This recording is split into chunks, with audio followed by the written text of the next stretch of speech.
अस्सलाम वालेकुम, good morning. सुबह सवेरे पाकिस्तान के साथ मैं हूँ आपकी होस्ट सरवत फलीम। हम रोज़ाना की बुनियाद पे कोशिश करते हैं कि सुबह सवेरे जैसे ही आगाज़ हो हमारे मॉर्निंग शो का तो आपके लिए कोई अच्छी और बेहतरीन बात सोची जाए और हमारी पूरी टीम सर जोड़ कर बैठती है और कुछ ख़ास ऐसे नुक्ते ढूंढे जाते हैं जिसके ऊपर बेस किया जा सके उन चीज़ों को जो आपके लिए बड़ी ज़रूरी होती हैं। कहते हैं कि अगर आप रास्ते से पत्थर हटाते हैं वो भी सदका होता है, अगर आप किसी को अच्छी बात बताते हैं तो वो भी सदका होता है। तो हम रोज़ाना कोशिश करते हैं कि आपके साथ कोई अच्छी बात शेयर की जाए, जिस तरह से आज हमने आपके साथ ये अच्छी बात शेयर की कि अपने अल्लाह ताला ने जो आपको नेमतें दी हैं उनकी हिफाजत करें। हमारे पास बेशबहा नेमतें होती हैं जिन्हें शायद हम सही तरीके से पहचान नहीं पाते या शायद उनकी कदर नहीं कर पाते, जैसे साफ़ सुथरा खूबसूरत माहौल, वो भी एक नेमत होती है मगर हम उसे ख़ुद ख़राब करते हैं। इसी तरह से अल्लाह ताला ने रिश्तों की शक्ल में हर रिश्ता हमें अता किया होता है, वो किसी भी शक्ल में हो हम उसकी कदर नहीं करते और उसकी ना सिर्फ हिफाजत भी नहीं करते। तो कोशिश कीजिए जितनी भी नेमतें रिस्क की शक्ल में आपको अल्लाह ताला ने दी हैं, माहौल की शक्ल में दी हैं, रिश्तों की शक्ल में दी हैं और बेशबहा ऐसे लजीज़ खाने हैं जो शायद बहुत सारे लोग तो सिर्फ देख सकते हैं, बहुत सारे लोग सिर्फ सोच सकते हैं, मगर बहुत सारे ऐसे लोग भी हैं जिन्हें अल्लाह ताला ने ये नेमतें अता की हुई हैं। तो उनकी हिफाजत कीजिए, उनकी कदर कीजिए, क्योंकि नेमतों की हिफाजत के साथ ही ज़िंदगी आपके पुरसकून गुजरती है, म्याना रवि के साथ गुजरती है और रिश्ते आपके बरकरार रहते हैं। चलिए इस अच्छी बात के साथ ही एक और अच्छी बात आपके साथ शेयर कर लेते हैं, वो है मौसम के मुतालिक। आप तो जानते हैं कि मौसम की रोज़ाना की अपडेट हम आपके साथ शेयर करते हैं और उस मौसम में हमारी कोशिश होती है कि आपको बेस्ट ऑफ बताया जाए कि किस शहर का मौसम सबसे ज़्यादा हसीन है। वैसे तो हम मुल्क के मुख्तलिफ बड़े शहरों का मौसम आपके साथ शेयर करते हैं, मगर इस वक्त जो वंडरफुल सिचुएशन है वो हमें सुबह सिंध में नज़र आ रही है, क्योंकि कराची शहर से मुतालिक मैं मौसम के हवाले से तो आपको अपडेट करूँगी, मगर आपको ये बता दें कि वहाँ पर कल रात से बताया जा रहा है कि बारिश हो रही है मुख्तलिफ जगहों पर। अभी बारिश थोड़ी थम गई है मगर बूंदाबांदी कह रहे हैं कि आज भी हो सकती है सारा दिन। और लेकिन इसके साथ साथ जिस तरह से कल भी हमारे साथ NDMA के चेयरमैन मौजूद थे, उन्होंने कहा था कि कोशिश करें कि आप चित्राल या दूसरे एरियाज़ में ना जाएं क्योंकि वहाँ पर लैंडस्लाइडिंग के खदशात हमें कहीं ना कहीं नज़र आते हैं। रेड अलर्ट थैंक गॉड कि हमारे मुल्क के किसी भी हिस्से में मौजूद नहीं है, मगर इसके बावजूद बारिशें तवक्को से ज़्यादा हो सकती हैं क्योंकि कहा जा रहा है कि नदी नालों में भी तुग़यानी का खदशा पैदा हो गया है, दरियाओं में भी ये सूरत हाल पैदा हो गई है। तो अवॉइड करें ऐसे एरियाज़ को, मगर इस मौसम को इंजॉय करें। तो चलिए इस मौसम को इंजॉय करने के लिए आज सारा दिन क्या सूरत हाल रहेगी वो भी आपके साथ शेयर कर लेते हैं। सबसे पहले लाहौर शहर का मौसम आपके साथ शेयर करते हैं। अगर लाहौर की बात करें तो यहाँ पर आज कम से कम दर्जा हरारत रहेगा 25, अगर बहुत ज़्यादा बढ़ भी जाता है तो 29 डिग्री हो सकता है।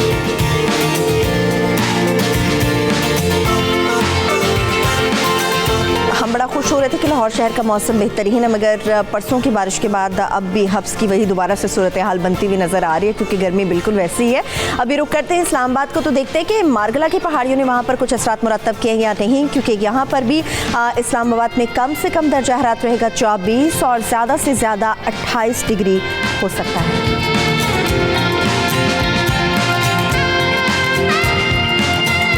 जैसा से मैंने आगाज़ पे आपको बताया कि कराची शहर का मौसम इस वक्त बेहतरीन है क्योंकि कराची में कल रात बारिश होती रही है। अभी भी बड़ी ज़बरदस्त किस्म की सिचुएशन है, मौसम बड़ा खुशगवार है और वहाँ पर तो बारिश हो जाए तो डेफिनेटली लोगों के लिए बड़ी खुशी का मौका होता है क्योंकि बारिश वहाँ पर कम होती है, मगर अगर हो जाए तो बेहतरीन किस्म का मौसम होता है। कराची की इस वक्त की सूरत हाल है कि वहाँ पर कम से कम दर्जा हरारत रहेगा 29 और ज़्यादा से ज़्यादा 32 डिग्री हो सकता है।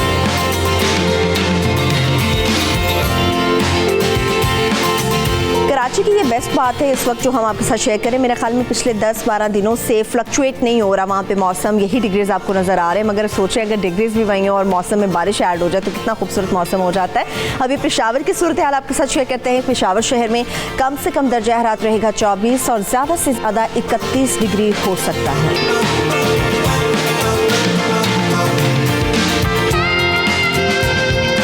ऐसा महसूस हो रहा है कि मानसून की बारिशों ने कोयटा में थोड़ा सा अपना असरात दिखाना शुरू किए हैं क्योंकि कोयटा का कल परसों मौसम हम देख रहे थे 2-3 दिन से बहुत ज़्यादा आगे जा रही थी डिग्रीज, मगर अभी कोयटा के मौसम की सूरत हाल अच्छी है क्योंकि वहाँ पर कम से कम दर्जा हरारत रहेगा 20 और अगर ज़्यादा से ज़्यादा हुआ तो 35 डिग्री तक जा सकता है।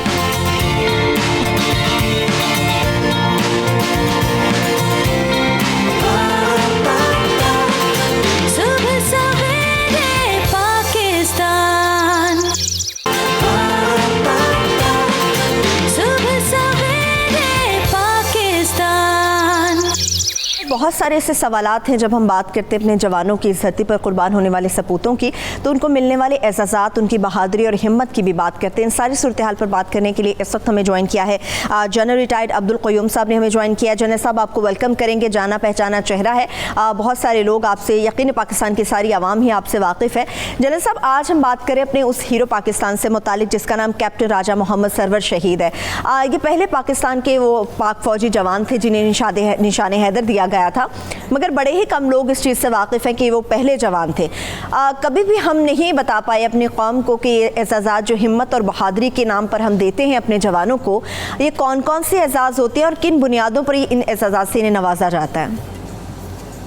ये बहुत मेहरबानी आपने मुझे लाइन पे लिया कि ये जो सब कॉन्टिनेंट है ना, इसके अंदर ये जो हमारा इलाका है नॉर्थ वेस्टर्न जो इंडिया होता था, इसके अंदर से खुदा के करम से और स्पेशली पंजाब और खैबर पख्तूनख्वा वगैरह, इनसे बेस्ट सोल्जर्स मिलते थे इवन जब पाकिस्तान नहीं बना था।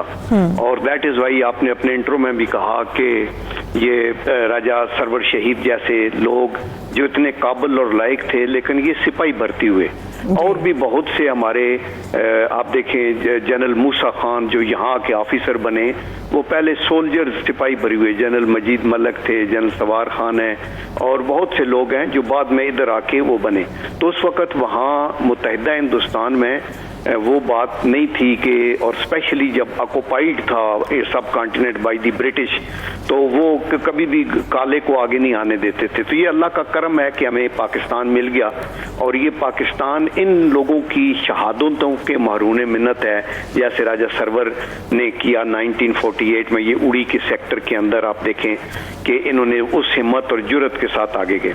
अभी देखिए, ये रिवार्ड जो होते हैं ना, ये जो गैलेंट्री रिवार्ड्स हैं, ये आप सितारे जुर्रत भी देते हैं, हिलाले जुर्रत भी देते हैं, डिपेंडिंग ऑन कितना वैलर है। और सबसे जो हाईएस्ट अवार्ड है जिसके अंदर आप अपनी जान निसार कर देते हैं, और वो नॉर्मली जो लोग शहीद हो जाते हैं उन्हीं को मिलता है, और वो है निशान हैदर। तो राजा सरवर शहीद उन फर्स्ट लोगों में से थे जिन्होंने पाकिस्तान की फौज का नाम रोशन किया, और इनको निशान हैदर जो है वो अता हुआ। पाकिस्तान की जो फौज है अल्लाह के करम से वो दुनिया की मानी हुई अफवाज में, प्रोफेशनल आर्मी में शामिल होती है, और उसकी वजह यही है कि इसकी सफ़ों में राजा सरवर शहीद जैसे जवान और ऑफिसर्स, आप देखें कि अभी ये जो हमने वॉर ऑन टेरर भी लड़ी है, इसके अंदर भी सिपाही से लेके लेफ्टिनेंट जनरल तक लोग शहीद हुए हैं। और ये जो रेशो है शहादत की, ऑफिसर टू सोल्जर, नॉर्मली दुनिया में 20-25 सोल्जर कहीं शहीद कहीं हलाक हों तो उनके ऊपर एक आध अफसर होता है, चूंकि अफसर आगे नहीं होते। पाकिस्तान फौज का ये तोरा इम्तियाज है कि इसका अफसर लीड करता है, और highest officer to soldier ratio है शहादत के अंदर। तो हम सलाम करते हैं इन शहीदों को, और मैं खराजे तहसीन पेश करता हूँ TV 92 चैनल को कि आप इनको याद रखते हैं और इनको दोबारा कौम के जज्बे को ताज़ा करते हैं, और हम इनके लिए मग़फ़िरत की दुआ भी करते हैं। जनरल साहब, ये तो हमारा रोज़ाना की बुनियाद पे होता है 92 का, और ख़ासतौर पर हमारे मॉर्निंग शो का सुबह सवेरे पाकिस्तान का, जिसमें हम अपने हीरोज़ को खराज तहसीन भी पेश करते हैं, और रोज़ाना की बुनियाद पे एक हीरो अपने कौम के सामने लेकर आते हैं ताकि उनको भी याद रहे और ये जज्बा भी ज़िंदा रहे। जनरल साहब, ये भी हमें प्लीज़ बताइएगा कि मज़ीद कौन कौन से, एक तो निशान हैदर से मुताल्लिक़ हमें पता है कि पाक फ़ौज के जवानों को दिया जाता है, ख़ासतौर पर उनको जो लड़ते हुए शहादत का रुतबा पाते हैं, मगर और भी कई ऐसे एजाज़ात हैं जिनसे नवाजा जाता है पाक फ़ौज के जवानों को, वो एजाज़ात कौन कौन से हैं?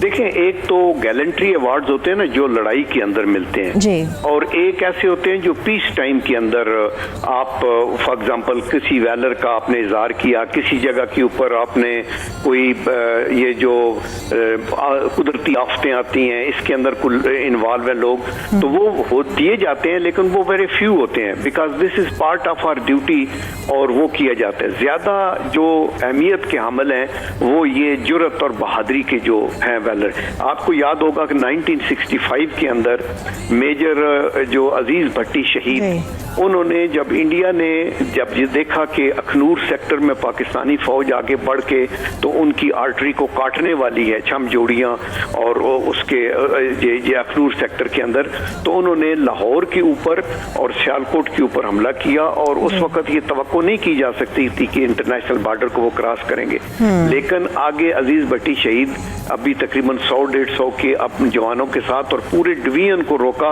और वो इंडियन ख्वाहिश कर रहे थे कि हम जाएंगे जिमखाना क्लब में रंगरलियां मनाएंगे लाहौर में, और वो सारे रोक गए।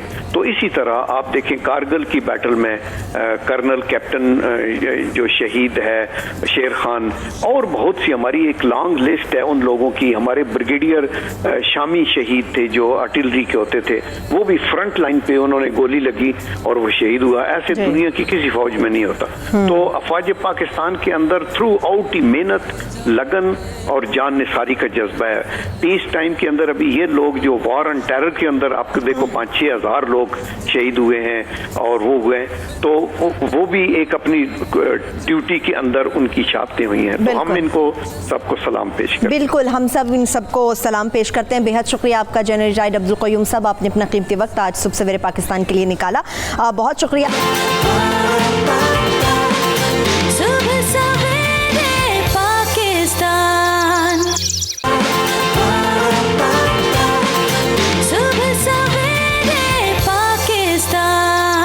हर घर में कुर्बानी का सिलसिला होता है, जिसको भी अल्लाह ताला ने इस्तिताअत दी है, इतनी कैपेसिटी उनके अंदर मौजूद है कि वो कुर्बानी कर सके।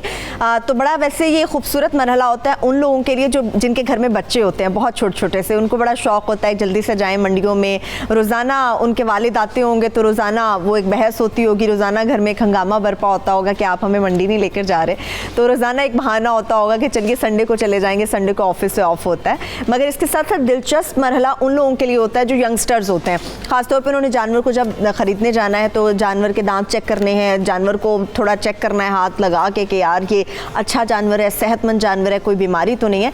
ये बड़ा ही प्यारा मरहला होता है। और लोग हर घर के, शायद जिन लोगों ने कुर्बानी नहीं भी करनी या जिनको अल्लाह ताला ने इस्तिताअत नहीं दी, वो भी मंडियों का रुख करते हैं कि चलिए थोड़ी देर के लिए सही इंजॉयमेंट हो सकती है। मगर जानवर होना कैसा चाहिए, हमारा दीन इस्लाम इसके बारे में क्या कहता है, कौन सी ऐसी चीज़ें हैं जिनको ख़ास तौर पर मद्देनज़र रखना चाहिए।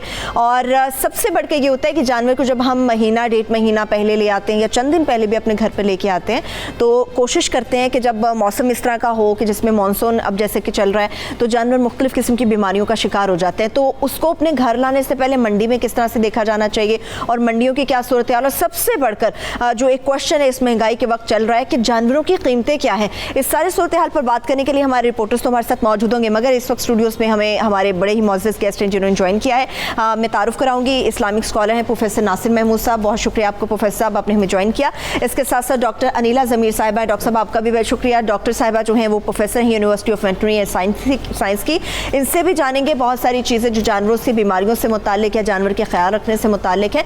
मगर इस वक्त जो जानवरों की कीमतें क्या चल रही हैं मुख्तलिफ शहरों में, जो बड़ी बड़ी मंडियाँ हमें नजर आती हैं, मुल्तान में बड़ी मंडी नजर आती है, लाहौर में बहुत बड़ी मंडी हमें नजर आती है, कराची की मंडी की तो बात ही कुछ और है भाई। कराची में तो मज़ा ही आ जाता है जब आप जानवर खरीदने के लिए जाते हैं या जानवर को देखने के लिए जाते हैं। कितने खूबसूरत तरीके से उन्होंने कराची की मंडी के अंदर जानवर को सजाया हुआ होता है और ज़बरदस्त किस्म की लाइटिंग की होती है, टेंट वगैरह लगाए होते हैं, बड़ा ही प्यारा लग रहा होता है वो सारी सूरत हाल।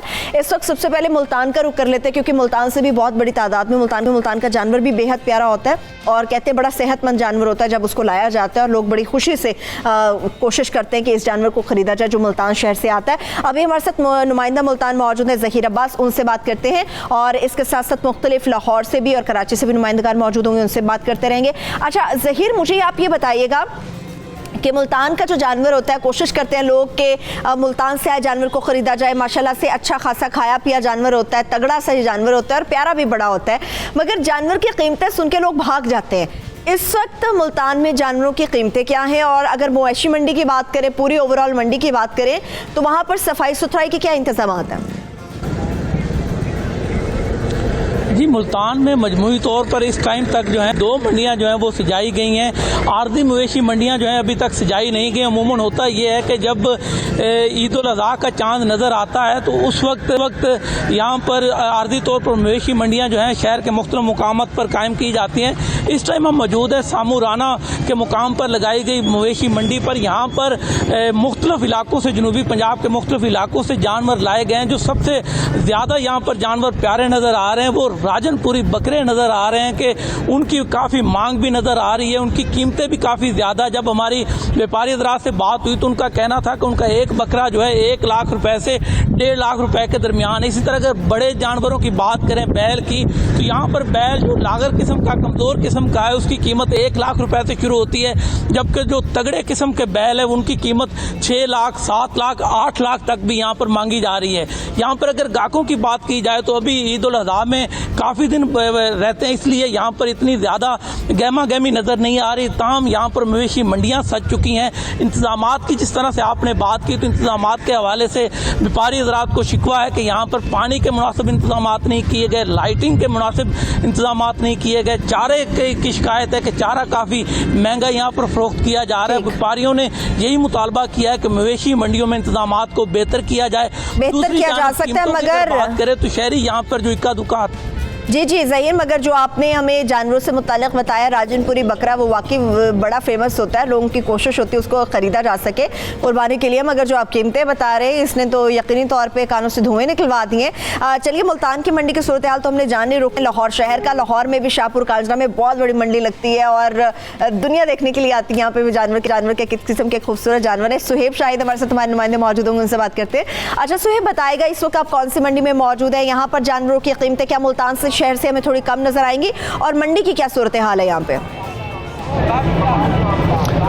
जी बिल्कुल, अगर बात की जाए ईद कुर्बान की तो सिर्फ 2 हफ्ते ही बाकी है ईद कुर्बान में, और पूरे शहर लाहौर में लगना शुरू हो गई है। और शहर लाहौर की जो सबसे बड़ी मंडी शाहपुर कांजरा, इस वक्त मैं वहाँ पर मौजूद हूँ और यहाँ पर बहुत बड़ी तादाद में जानवर आ चुके हैं। व्यापारी बहुत बड़ी तादाद में जानवर यहाँ पर लेकर आ गए हैं। और अगर आज बात की जाए, क्योंकि आज सैटरडे है और वीकेंड शुरू हो चुका है, तो बहुत बड़ी तादाद में लोग भी मंडियों का रुख कर रहे हैं ताकि वो जानवर खरीद सके, भाव ताव कर सके। लेकिन जब वो यहाँ पर आते हैं, भाव ताव करने के लिए व्यापारियों के पास जाते हैं, उन्हें जो जानवर पसंद आता है उसकी कीमत इतनी होती है कि वो सुनकर वापस चले जाते हैं। बच्चे भी यहाँ पर अपने घर वालों के साथ आए हुए हैं। अब बच्चे अच्छा जानवर देखते हैं, उनके दिल होता है कि अच्छा जानवर लिया जाए, लेकिन अच्छे जानवर की कीमत भी अच्छी है। अगर यहाँ पर बकरों की बात की जाए तो एक अभी मैंने जोड़ी देखी थी बकरों की, तकरीबन 2 लाख रुपए की बकरे की जोड़ी थी। इसके अलावा अगर गाय की बात की जाए, बैल की बात की जाए, तो उनकी कीमतें भी आसमान को छू रही हैं। लेकिन व्यापारी भी दूसरी तरफ ये कहते हुए नजर आ रहे हैं कि हम सारा साल उन्हें पालते हैं, उन्हें अच्छी अच्छी खुराक खिलाते हैं, उन्हें मक्खन खिलाते हैं, देसी घी खिलाते हैं, तो महंगाई भी बहुत ज़्यादा है। इस वजह से हम जो कीमत मांगते हैं वो मुनासिब कीमत होती है।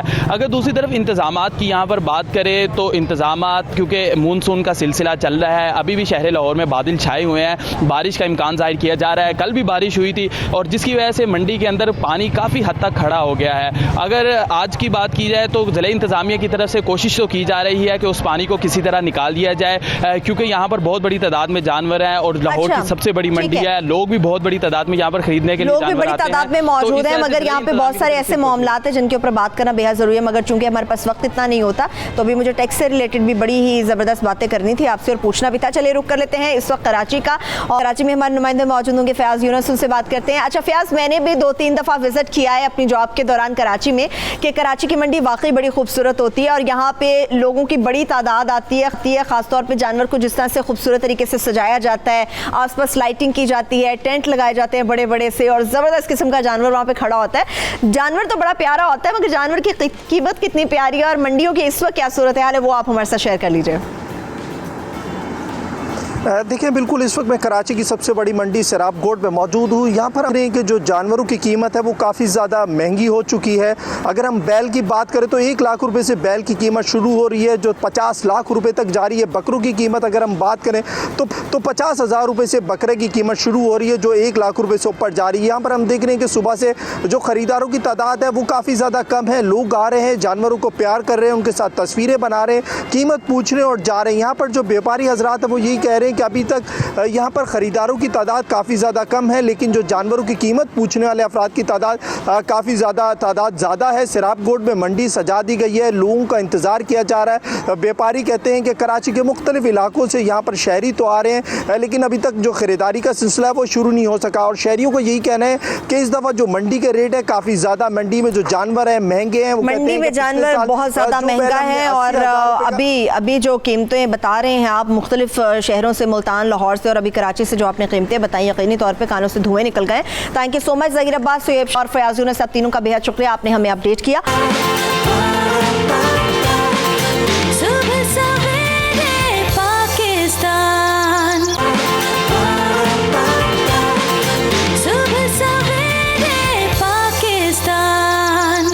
कुर्बानी से मुताल्लिक़ बात करें, प्रोफेसर साहब से आगाज़ करना चाहूँगी। कुर्बानी का जज्बा हर शख्स के अंदर मौजूद होता है। ख़ास तौर पे जब ये तारीख़ आती है तो कोशिश होती है हर घर में कि कुर्बानी का जानवर किसी तरह से भी, जितनी भी आपकी कैपेसिटी है, उसको लाया जा सके और अल्लाह की राह में कुर्बान किया जा सके। कुर्बानी की फजीलत क्या है और असल में कुर्बानी क्यों करते हैं लोग, ये इनको बताएं। बिस्मिल्लाहिर्रहमानिर्रहीम। कुर्बानी के लफ्ज़ को समझना बहुत ज़रूरी है ताकि ये सारा समझ आ सके कि कुर्बानी क्या है। कुर्बान लफ्ज़ निकला है क़ुर्ब से जी, और क़ुर्ब का मतलब है नज़दीकी। क़ुर्ब से कुर्बान फ़ौलान के वज़न पर सिफ़त मुशब्बा का सीगा है। अरबी ग्रामर में कहते हैं कि ये सीगा इसके अंदर यानी इसके बुनियादी मसदर का ज़्यादा होना और दवाम पाना, यानी क़ुर्ब से आगे चला है तो क़ुर्ब नज़दीकी, अल्लाह का क़ुर्ब पाने के लिए और अल्लाह के कुर्ब को हमेशगी देने के लिए कुर्बानी बहुत आम काम है। और ये कुर्बानी एक तो ये ईद उल अज़हा के दिनों में, जिस पर हम पर्टिकुलर बात करेंगे, बुनियादी तौर पर इसलिए है कि इंसान में जज्बा कुर्बानी पैदा हो जाए। इंसान के अंदर अपने वक्त को कुर्बान करना, अपने पैसे को कुर्बान करना, अपनी सलाहियतों को कुर्बान करना, अपनी ख्वाहिशात को कुर्बान करना, अपनी तमन्नाओं को कुर्बान करना। इंसान में ये सलाहियत अगर मौजूद ना हो तो इंसान और जानवर में कोई फ़र्क नहीं है। बिल्कुल बिल्कुल। इंसान वही इंसान है जो कुर्बान कर सकता हो, अपने वालिदैन के लिए कुर्बान करना, अपने बहन भाइयों के लिए कुर्बान करना, अपने आप को, अपने वक्त को, अपनी सलाहियतों को। सिर्फ़ इस जज्बे को बेदार रखने के लिए, इस जज्बे को ज़िंदा रखने के लिए साल के साल इन दिनों में आके इंसान से एक आप कह लें पर्टिकुलर मैनिफेस्टेशन करवाई जाती है। एक जानवर को ज़िबा करके गोया इंसान ऐलान करता है कि मेरे अंदर कुर्बानी का जज्बा मौजूद है। हुज़ूर सरवर दो आलम सल्लल्लाहु अलैहि वसल्लम ने फरमाया कि यौम नहर, ये जो कुर्बानी के अय्याम हैं, इनमें कोई अमल अल्लाह के नज़दीक इतना पसंद नहीं है जितना ये खून बहाना है। अब ये खून बहाना क्यों हुक्म दिया? दहू फ़इन्न हाज़िही सुन्नतु अबीकुम इब्राहीम, कुर्बानी करो कि ये तुम्हारे वालिद, तुम्हारे दादा हज़रत इब्राहीम अलैहिस्सलाम की सुन्नत है। सैयदना इब्राहीम अलैहिस्सलाम की सुन्नत समझ के जब कोई इंसान जानवर के गले पर छुरी रखता है तो उसका माना ये है कि उसके जहन में इब्राहीम अलैहिस्सलाम का वो सारा वाक़या मौजूद है कि उन्होंने अल्लाह की खातिर अपने प्यारे जवान बेटे को, जो बुढ़ापे में उन्हें नसीब हुआ, अल्लाह ने उन्हें अता किया, अल्लाह का हिबा था, अल्लाह का तोहफ़ा था, उस प्यारे बेटे के गले पर छुरी रख दी। तो गोया इंसान जानवर के गले पर छुरी फेर के ये ऐलान कर रहा है कि मुझे अल्लाह की खातिर जो कुछ कुर्बान करना पड़ा मैं उसके लिए तैयार हूँ। ठीक है। अच्छा डॉक्टर साहब, ये भी होता है जिस तरह से मानसून चल रहा है और अभी कुर्बानी की ईद भी आ रही है, लोग अभी से कोशिश कर रहे हैं किसी तरह जानवर घर लाया जाए, उसका ख्याल रखा जाए, मगर जानवर को घर लाने से पहले और मंडी की जो सूरत हाल होती है, कौन कौन सी बीमारियाँ जानवर को हो सकती हैं और आप जब उन्हें घर लेकर आए तो उनका किस तरह से ख्याल रखा जा सकता है? जैसे अभी आपने देखा कि मुख्तलिफ मंडियों की सूरत हाल, उसमें बारिश का मौसम है आजकल, क्योंकि पानी खड़ा हो जाता है तो बीमारियां तो शुरू हो जाती हैं जब आप फॉर्म से जानवर को ट्रक पे लाद के मंडी तक लेके जाते हैं, तो बीमारियां तो उससे पहले की शुरू हो जाती हैं। अब वो और बेशुमार हैं, क्योंकि आजकल आपने देखा बरसात है, इसमें जरासीम भी ज़्यादा होते हैं, इसमें मक्खियाँ भी ज़्यादा हैं, चिचड़ भी बहुत ज़्यादा हो जाते हैं, मच्छर भी बहुत ज़्यादा हो जाते हैं। तो इन तमाम बीमारियों के जो ज़राए हैं उनसे जानवर को महफूज रखना मुमकिन नहीं है, क्योंकि आप इन्वायरमेंट को कंट्रोल नहीं कर सकते, लेकिन आप जानवर को महफूज उस अंदाज़ में ज़रूर कर सकते हैं कि अगर वो एट रिस्क है इन तमाम चीज़ों के, तो उसे मुकम्मल उसकी हिफाजत जब बंदोबस्त किया जाए। अब जब आप जानवर ख़रीदने के लिए मंडी में खुद जाते हैं तो आपकी अपनी सेहत, व्यापारी की सेहत, जानवर की सेहत, ये तीनों आपस में लिंक्ड हैं। बिल्कुल। बहुत सी बीमारियां ऐसी हैं जो जानवरों से इंसानों को लगती हैं, लिहाजा उन चीज़ों का भी ख्याल रखना चाहिए। सो सिर्फ ये हमें नहीं मंडी में जाकर देखना चाहिए कि जानवर सेहतमंद है, लेकिन उस सेहतमंद जानवर के इर्द गिर्द बहुत से ऐसे जानवर भी मौजूद हो सकते हैं जिनमें बीमारी मौजूद हो सकती और है। आपके टच करने से या आपके उनको छूने से या जब आप देख रहे होते हैं उनको बीमारी आपको भी ट्रांसफर तो आपको ट्रांसफ़र हो जाती है। सो ज़्यादा बेहतर तो ये है कि जब आप मंडियों में जाएं तो हिफाजती जो इक़दामात हैं वो ज़रूर करें, जिनमें ग्लव्स का पहनना बहुत ज़रूरी है। आजकल मास्क भी पहनना चाहिए। आपके कपड़े ऐसे होने चाहिए जो कि बहुत लूज़ ना हो, क्योंकि अगर जानवरों के ऊपर चिच्चड़ या इस किस्म के जरासीम हशरात होते हैं तो वो आपके पे चढ़ जाते हैं और आपको चिपक भी सकते हैं, आपको पता भी नहीं चलता। बस भाई जो लोग जा रहे हैं ज़रा ख्याल करें।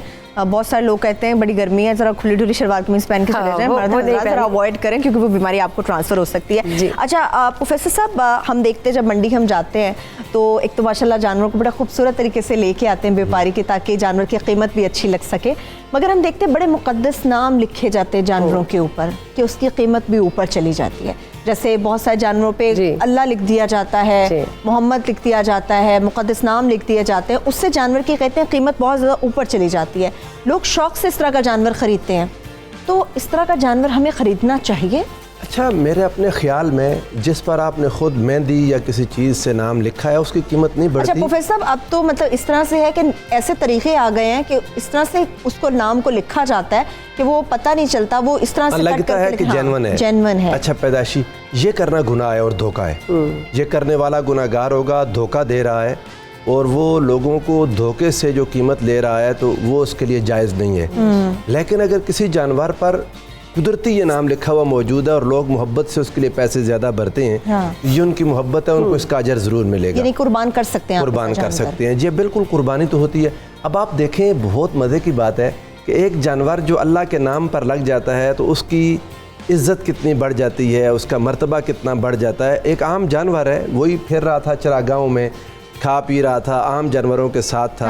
जब वो एक्सक्लूसिव हो गया कुर्बानी के लिए तो देखिए अल्लाह ताला तो उसकी इज्जत इतनी बढ़ गई। कुरान पाक कहता है वलबुदना जअलनाहा लकुम मिन शआइरिल्लाह, कि ये जो कुर्बानी के जानवर हैं, अल्लाह फरमाता है ये शआइरिल्लाह हैं, अल्लाह की निशानियाँ, और इनकी इज्जत करने का जो कुरान पाक ने हुक्म दिया, वमन युअज़्ज़िम शआइरल्लाहि फ़इन्नहा मिन तक़वल क़ुलूब, अल्लाह की इन निशानियों और शायर का जो इज़्ज़त करता है, ताज़ीम करता है, ये दिल का तकवा है।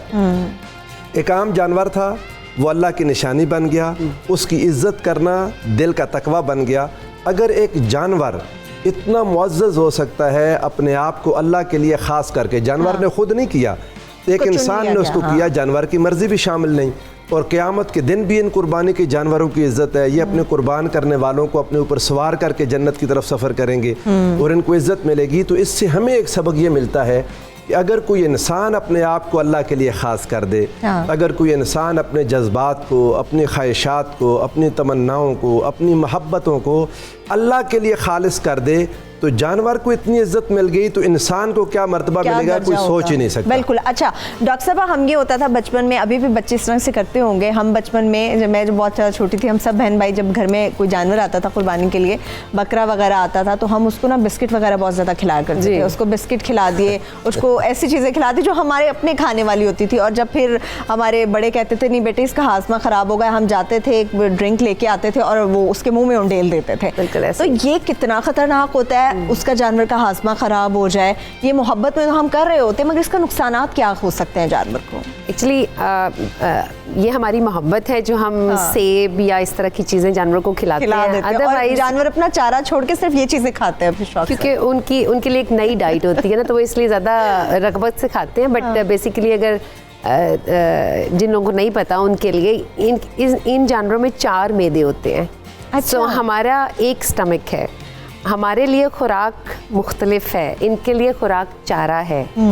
सो अगर हम इनको बिल्कुल, और फिर मंडी से जब आते हैं तो मंडी से वो चारा खाते हुए आते हैं, घरों में आके हम इनको डिफरेंट डाइट देना शुरू करते हैं, जिसकी वजह से इनका निज़ाम बिल्कुल ख़राब हो जाता है, इनको डायरिया या मोक लग जाती है। फिर जानवर कमज़ोर हो जाता है, आपके लिए उसको मैनेज करना मुश्किल हो जाता है। और मुख्तलिफ़ किस्म की फिर अंदरूनी जब निज़ाम कमज़ोर होता है, मुदाफ़ियत ख़त्म होती है, तो बहुत सी बीमारियाँ जो इर्द गिर्द माहौल में है वो असरअंदाज हो जाती तो है। इससे अवॉइड करना चाहिए, बहुत ज़्यादा अवॉइड करना चाहिए। इससे आपको नुकसान होता है। एक तो गोश्त की जो पैदावार है वो जानवर के ऊपर यानी कमज़ोर हो जाएगा। सेकेंडली आप दवाई का ख़र्चा करेंगे, डॉक्टर का ख़र्चा करेंगे, तो आप अगर उसका एस्टिमेट लें फाइनेंशियल, तो वो एनिमल आपको महंगा पड़ रहा होता है। एक तो आप महंगा लेके आते हैं, फिर आपको इस तरह से भी महंगा पड़ता है। फिर आपको और वो महंगा बच्चे पड़ता जो सुन रहे हैं हमें वो ख्याल रख लें, आपको ये महंगा इस तरह से भी पड़ेगा, मगर माँ बाप की झिड़कियाँ भी आपको पड़ेंगी, वो भी बहुत ज़्यादा महंगी पड़ जाती हैं कभी कभी। अच्छा प्रोफेसर साहब, ये भी होता है लोग अब जैसे मोहल्ले में जानवर सबसे पहले जिस घर में आ गया जानवर, उसमें कोशिश करते हैं एक तो लोग कि भाई सबसे पहले मेरे घर में आया, वो उसको पूरे मोहल्ले में घुमाते फिराते हैं, इधर उधर लेके जाते हैं। फिर लोग कोशिश करते हैं कि महंगे से महंगा जानवर लेके आएं, महंगे से महंगा लेके आएं, और फिर लोगों को शो ऑफ करते हैं, भाई हमारा जानवर तो इतने का आया है। कोई अगर लाख वाला लेके आया तो वो कहता नहीं मैं तो 1.5 लाख वाला जानवर लेके आया हूँ। ऐसे लोग जो इस तरह की नमूदो नुमाइश करते हैं, उनकी कुर्बानी का सवाब कितना होता है या उन्हें गुनाह कितना मिल रहा होता है इस चीज़ का? अच्छा, एक बुनियादी बात है कुर्बानी में, अल्लाह ताला ने इरशाद फरमाया लन यनालल्लाह लुहूमुहा वला दिमाउहा वलाकिन यनालुहु तक़वा मिनकुम, कि ना तो इन जानवरों का गोश्त अल्लाह को पहुंचता है, ना इनका खून अल्लाह को पहुंचता है, अल्लाह को दिल का तकवा पहुंचता है। यानी दिल का इरादा है जिसे अल्लाह जांचता है, और दिल के इरादे से ही कुर्बानी अल्लाह के यहाँ मकबूलियत के दर्जे को पहुंचती है। अब जिसकी नीयत है लोगों को दिखाना या दिखलावा करना, वो तो शिर्क असगर का शिकार हो गया। लोगों को जो काम अल्लाह को दिखाना था वो लोगों को दिखाने लग गया, तो कल क़यामत को अल्लाह ताला कहेगा कि तुमने मेरे लिए किया ही नहीं, तो जिनके लिए किया था उनसे अजर ले लो, वो तो फारग हो गया, उसकी कुर्बानी अजर से खाली है। बिल्कुल। अब एक इंसान अपने शौक़ से महंगा जानवर ख़रीदता है कि खूबसूरत जानवरों के अल्लाह ने इरशाद फरमाया लन तनालुल बिर्रा हत्ता तुनफ़िकू मिम्मा तुहिब्बून, कि उस वक्त तक तुम भलाई के दर्जे को नहीं पा सकते जब तक तुम वो चीज़ खर्च न करो जो तुम्हें प्यारी है। तो अगर इंसान नेकी के जज्बे से ज़्यादा महंगा ख़रीदे तो यकीनन उसको अल्लाह के यहाँ मर्तबा मिलेगा, लेकिन जो मुकाबला करने के लिए, सबकत के लिए, लोगों को नीचा दिखाने के लिए करता है, उसको कोई अजर नहीं, उसको कोई अजर नहीं मिलेगा। अच्छा डॉक्टर साहब, ये भी होता है कि जब जानवर घर में आता है तो सबसे ज़्यादा कोशिश होती है, कोई भी आ रहा है, अच्छा मैं गई हूँ, दूसरा आ रहा है, तीसरा आ रहा है, वो चारा सा पकड़ते हैं और जाके उसके मुँह में डालना शुरू करते हैं, तो भाई चलो खाओ खाओ खाओ। वो बेचारा नहीं भी खाता, ज़बरदस्ती उसके मुंह में डालते हैं, भी खाओ। सारा दिन उसको बच्चे से सब मिल के चारा खिला रहे होते हैं, बड़ों को बताते नहीं, बड़े आते हैं वो भी चारा खिला रहे होते हैं, और फिर कहते हैं कि जी चारा भी खिलाते रहो और रोज़ाना जानवर को नहलाते भी हैं। ये सारी चीज़ें जानवर के लिए नहलाना क्या बिल्कुल सही होता है कि आप उसको रोज़ाना एक बार नहला देते हैं? और जो चारा ओवर ईटिंग उसको कराते हैं वो जानवर के लिए कितनी नुकसानदेह होती है? बदहज़मी का बायस बनती है, और ज़्यादा ओवर ईटिंग, जैसे हम अगर खुद भी ज़्यादा खा लें तो जिस तरह से हम महसूस करते हैं उसी तरह से जानवर भी महसूस करते हैं, मगर वो बता नहीं पाता। एनिमल वेलफेयर के पॉइंट ऑफ व्यू से भी अगर देखा जाए तो ये चीज़ें सही नहीं है। एक जानवर को जानवर ही समझना चाहिए और उसको उसी अंदाज में रखना चाहिए, उसको तमाम वेलफेयर के पॉइंट ऑफ व्यू से देखना चाहिए। उसकी खुराक, उसका पानी हर वक्त उसके पास मौजूद रहना चाहिए, साफ़ पानी, ना ज़्यादा ठंडा हो ना गर्म हो। इसके अलावा जो खुराक है उसमें चारा बहुत अहम है, बट आजकल क्योंकि बारिश का मौसम होता है तो फफूंदी बहुत ज़्यादा है। अच्छा, सो आजकल जो भी खुराक आप दे रहे हैं, जो चारा आप लेके आते हैं, उसको अच्छी तरह से चेक करना बहुत ज़रूरी है, बिकॉज़ आजकल फफूंदी की खुराक से भी डायरिया लग जाता है, मेरी मोक लग जाती है। आजकल आप अगर बहुत ज़्यादा खिला देते हैं तो भी डायरिया लग जाता है, बहुत ज़्यादा दाने खिला देते हैं तो भी डायरिया लग जाता है। तो इसलिए कोशिश ये करनी चाहिए कि ऐसी खुराक दें जो कि एकदम से खुराक चेंज भी ना करें और एकदम से ज़्यादा भी ना करें। डॉक्टर साहब, कुछ लोग मतलब ये कहते हैं कि जी हमारा जानवर चारा नहीं खा रहा तो क्या किया जाए, रूटीन नहीं उसकी बन पाती, या बहुत ज़्यादा वो उसने पानी पिया। जब मंडी से लेके आते हैं तो बड़े व्यापारी ऐसे होते हैं जो उसको बहुत ज़्यादा पानी पिला देते हैं, उसके बाद जानवर खाना नहीं खाता, तो तब क्या करना चाहिए? चेंज ऑफ प्लेस, एक्चुअली समझना ये चाहिए कि जानवर की अपनी एक साइकोलॉजी है। जब उसकी जगह चेंज होती है, जब उसका मालिक चेंज होता है, तो वो बाज़-औक़ात उदास हो जाता है, स्ट्रेस में आ जाता है, तो वो खाना छोड़ देता है। बाज़-औक़ात ट्रैवल का स्ट्रेस होता है, जब आप उसको ट्रक पे लाद के लेके थोड़ा सा आप उसकी जगह थोड़ा सा उसको थोड़ा सा टाइम जानवर को देना चाहिए। हाँ, अगर बीमारी की वजह से नहीं खा रहा तो डॉक्टर को ज़रूर दिखाना चाहिए और खुद से मेडिकेशंस कभी नहीं करनी ठीक है, बहुत शुक्रिया आपका, thank you so much doctor Neela Zameer sahab, आप यहाँ पे तशरीफ़ लेके आए। प्रोफेसर नासिर महमूद साहब, आपका भी बेहद शुक्रिया।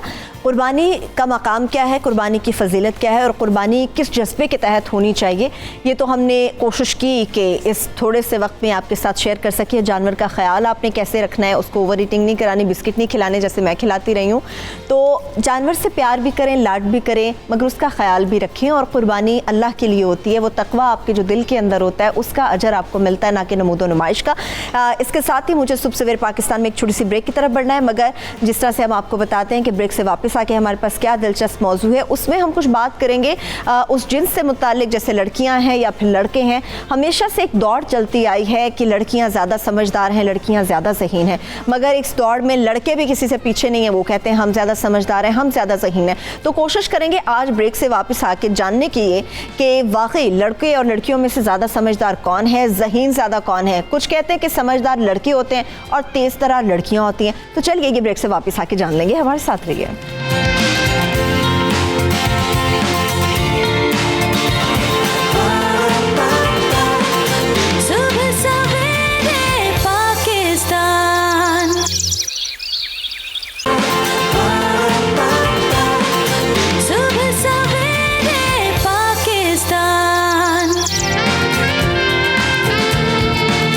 समझदारी लड़कियों में ज़्यादा होती है या लड़कियों में ज़्यादा होती है, ये वो बात होती है जिसमें हर घर में लड़ाई होती है। मियाँ बीवी की आपस में लड़ाई हो जाती है, बहन भाइयों की आपस में लड़ाई हो जाती है, दोस्तों की आपस में लड़ाई हो जाती है, और हमेशा ये कंपैरिजन ड्रॉ किया जाता है कि भाई लड़कियां ज़्यादा समझदार। लड़के कहते हैं नहीं, लड़के ज़्यादा समझदार होते हैं, लड़कियां तेज़ हो सकती हैं शायद मगर इतनी समझदार नहीं होती। तो मुख्तलिफ ज़िंदगी के शोबे होते हैं, मुख्तलिफ ऐसी फील्ड्स होती हैं जिनके अंदर हमें लड़कियाँ भी बहुत आगे नज़र आती हैं, और बहुत सारी फील्ड्स ऐसी होती हैं जिसमें हमें लड़के बहुत ज़्यादा आगे नज़र आते हैं। मगर समझदारी के जिस पॉइंट की हम बात करने जा रहे हैं उसमें आप लोग भी अपनी राय शामिल कर सकते हैं। आप हमें फ़ोन कॉल कर सकते हैं, अपनी राय भी बता सकते हैं, हमारे साथ शेयर कर सकते हैं कि आपको क्या लगता है कि लड़के और लड़कियों में से ज़्यादा समझदार कौन होता है, जो ज़्यादा दिमाग का इस्तेमाल करता है और अपनी बेहतर प्लानिंग करता है और समझदारी के साथ अपनी ज़िंदगी के किसी भी शोबे में चलता है। इस सारे सुधार पर बात करने के लिए सबसे पहले हमारे साथ जो गेस्ट मौजूद हैं इस्लामाबाद स्टूडियो से, माहिर नफ्सियात हैं मुशीयत ज़ारा, उनको हम वेलकम करेंगे। थैंक यू सो मच मुशीयत, आपने टाइम निकाला हमारे लिए। और मेरे साथ 100 जो स्टूडियोज़ में हमारे गेस्ट मौजूद हैं उनमें राना अदिल मुमताज़ साहब हैं, माहिर तालीम है।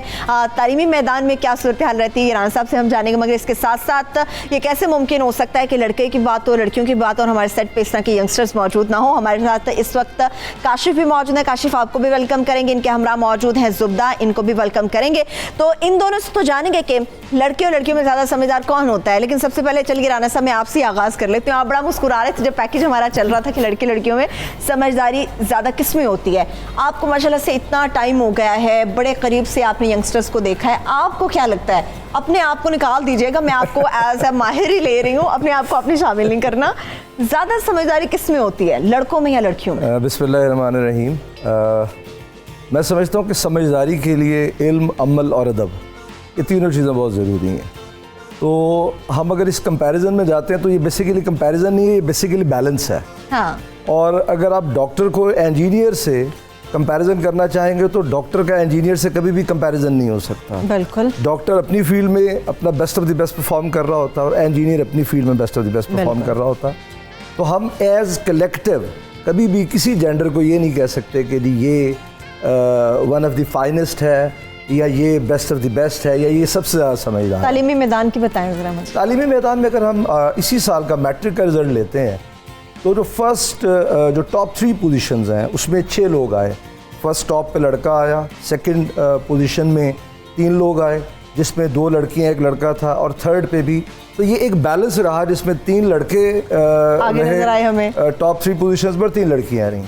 तो तालीमी मैदान में देखें अगेन वही बात है कि जो इल्म हासिल करने की कोशिश करेगा, जो उस इल्म को अमल में लाएगा और अल्टीमेटली उसको अदब में, क्योंकि इल्म हमें सिविलाइजेशन की तरफ लेकर चलता है। तो अगर हम इल्मी मैदान में भी बात करते हैं तो चाहे वो बॉयज़ हैं चाहे वो गर्ल्स हैं, तो मोस्ट इंपॉर्टेंट है कि वो उस इल्म को अमल से और फिर अल्टीमेटली इल्म, अदब और अमल 3 चीज़ें आपने बताएंगे। इनमें से कौन सी कमियां आपको लड़कों में नजर आती हैं और कौन सी लड़कियों में नजर आती है, ये भी जरा बताएं हमें। देखिए ये अगेन मैं ये कहूँगा कि अगर हम ये कह रहे हैं कि सिर्फ लड़के ही, हाँ देखें कुछ चीज़ें ऐसी हैं जिसमें लड़के बहुत अच्छा परफॉर्म कर रहे होते हैं, कुछ एरियाज़ ऐसे हैं जिसमें लड़कियाँ बहुत अच्छा परफॉर्म कर रही होती हैं। तो अगेन मैं ये कहूँगा ये बैलेंस है, हम इसको डिस्क्रिमिनेट किसी भी सूरत नहीं कर सकते। बिल्कुल। हाँ, बाकी हमें ये देखना है कि किस फील्ड के अंदर, जिस फील्ड में हमारी जो यंगस्टर गर्ल्स हैं वो या वुमेन्स हैं जो परफॉर्म कर रही हैं, हमें उस फील्ड के अंदर उनको ज़्यादा और अच्छे तरीके से फुली इक्विप्ड करना है, ताकि दोनों बैलेंस अगर होंगे हमारे मुल्क के अंदर, हमारे शोबे के अंदर, हमारी सोसाइटी के अंदर, तो उसी तरतीब से हमारी सोसाइटी आगे बढ़ेगी। आप ये देखिए कि घरों के अंदर जब हम बहस में जाते हैं, हम ये कहते हैं कि जी ये मेल समझता है वो बेहतर है, फीमेल समझती है वो ज़्यादा समझदार है। वैसे ये ईरान साहब हर घर की लड़ाई है, तो ये गलत है। बेसिकली रब ताला की ज़ात इसको बैलेंस किया। हाँ, ये एक बैलेंस है। ये ऐसे ही है जैसे मोटर बाइक में से अगर हम एक व्हील निकाल दें तो मोटर बाइक नहीं चल सकती। वैसे मोटर बाइक चलाते हुए भी बड़े मामलात होते हैं उसमें भी मैं बात करूंगी।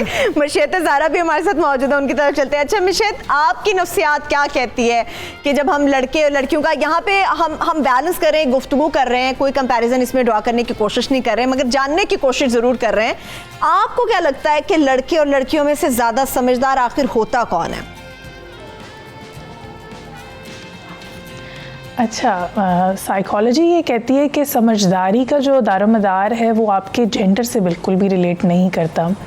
और अगर हम जो ब्रेन स्कैन्स हैं उनकी बात करते हैं, एमआरआई के थ्रू बहुत सी स्टडीज़ हुई यूरोप में, तो ये चेक किया गया कि किस तरीके से कोई डिफरेंस मौजूद है, क्या इंटेलिजेंस ज़्यादा होती है फ़ीमेल ब्रेन में या मेल ब्रेन में।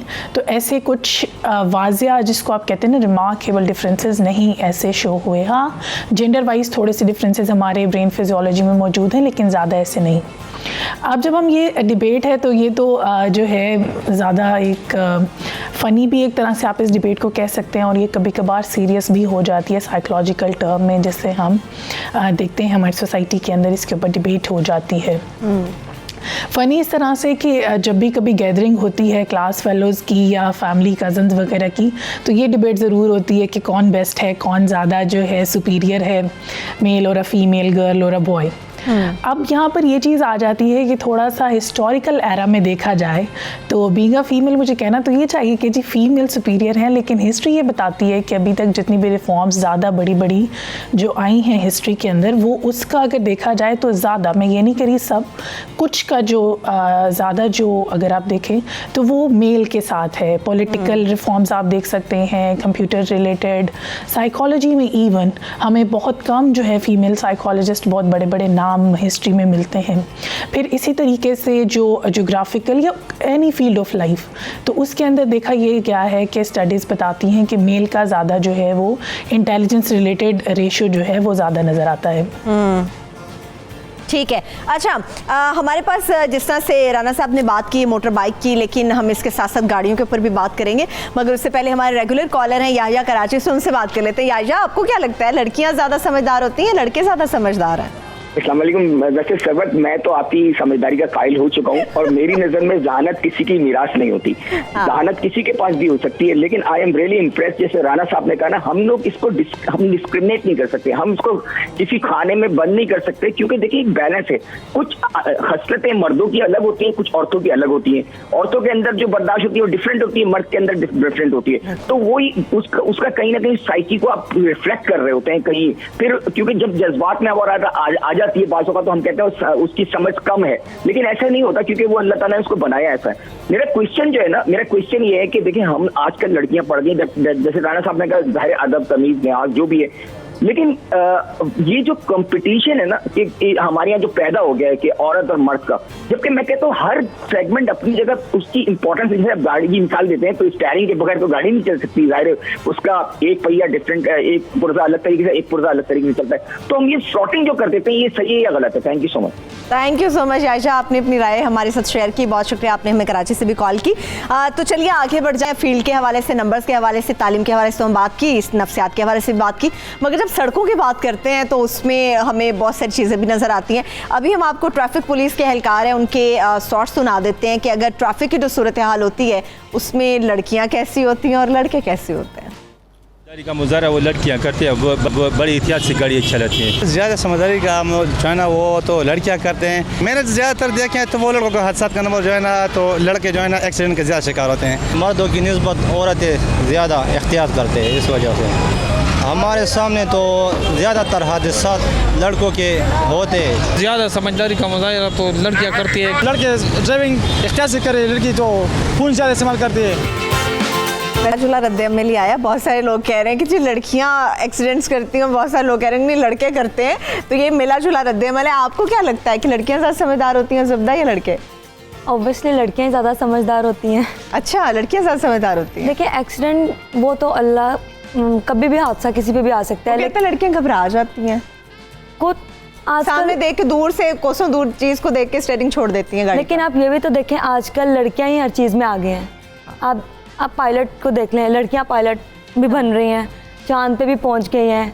और यहाँ तक कि पहले ये नहीं था कि लड़कियां पहले घबराती थी लड़कों से बात करने में भी।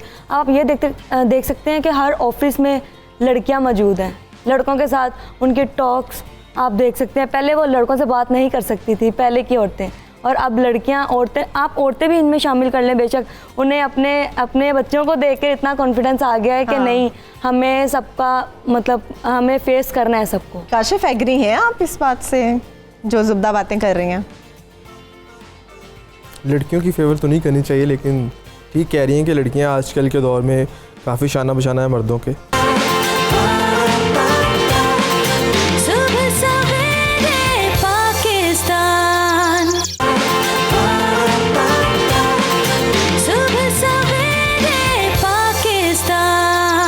मशीद, अभी जिस तरह से हमारे कॉलर ने जहानत की बात की, चलिए समझदारी की तो हमने बात कर ली, अगर जहानत की बात करते हैं तो नफ्सियात क्या कहती है कि अगर औरत के दिमाग को सामने रखें और मर्द के दिमाग को सामने रखें तो इसमें जहानत हमें किस में ज़्यादा नज़र आती है?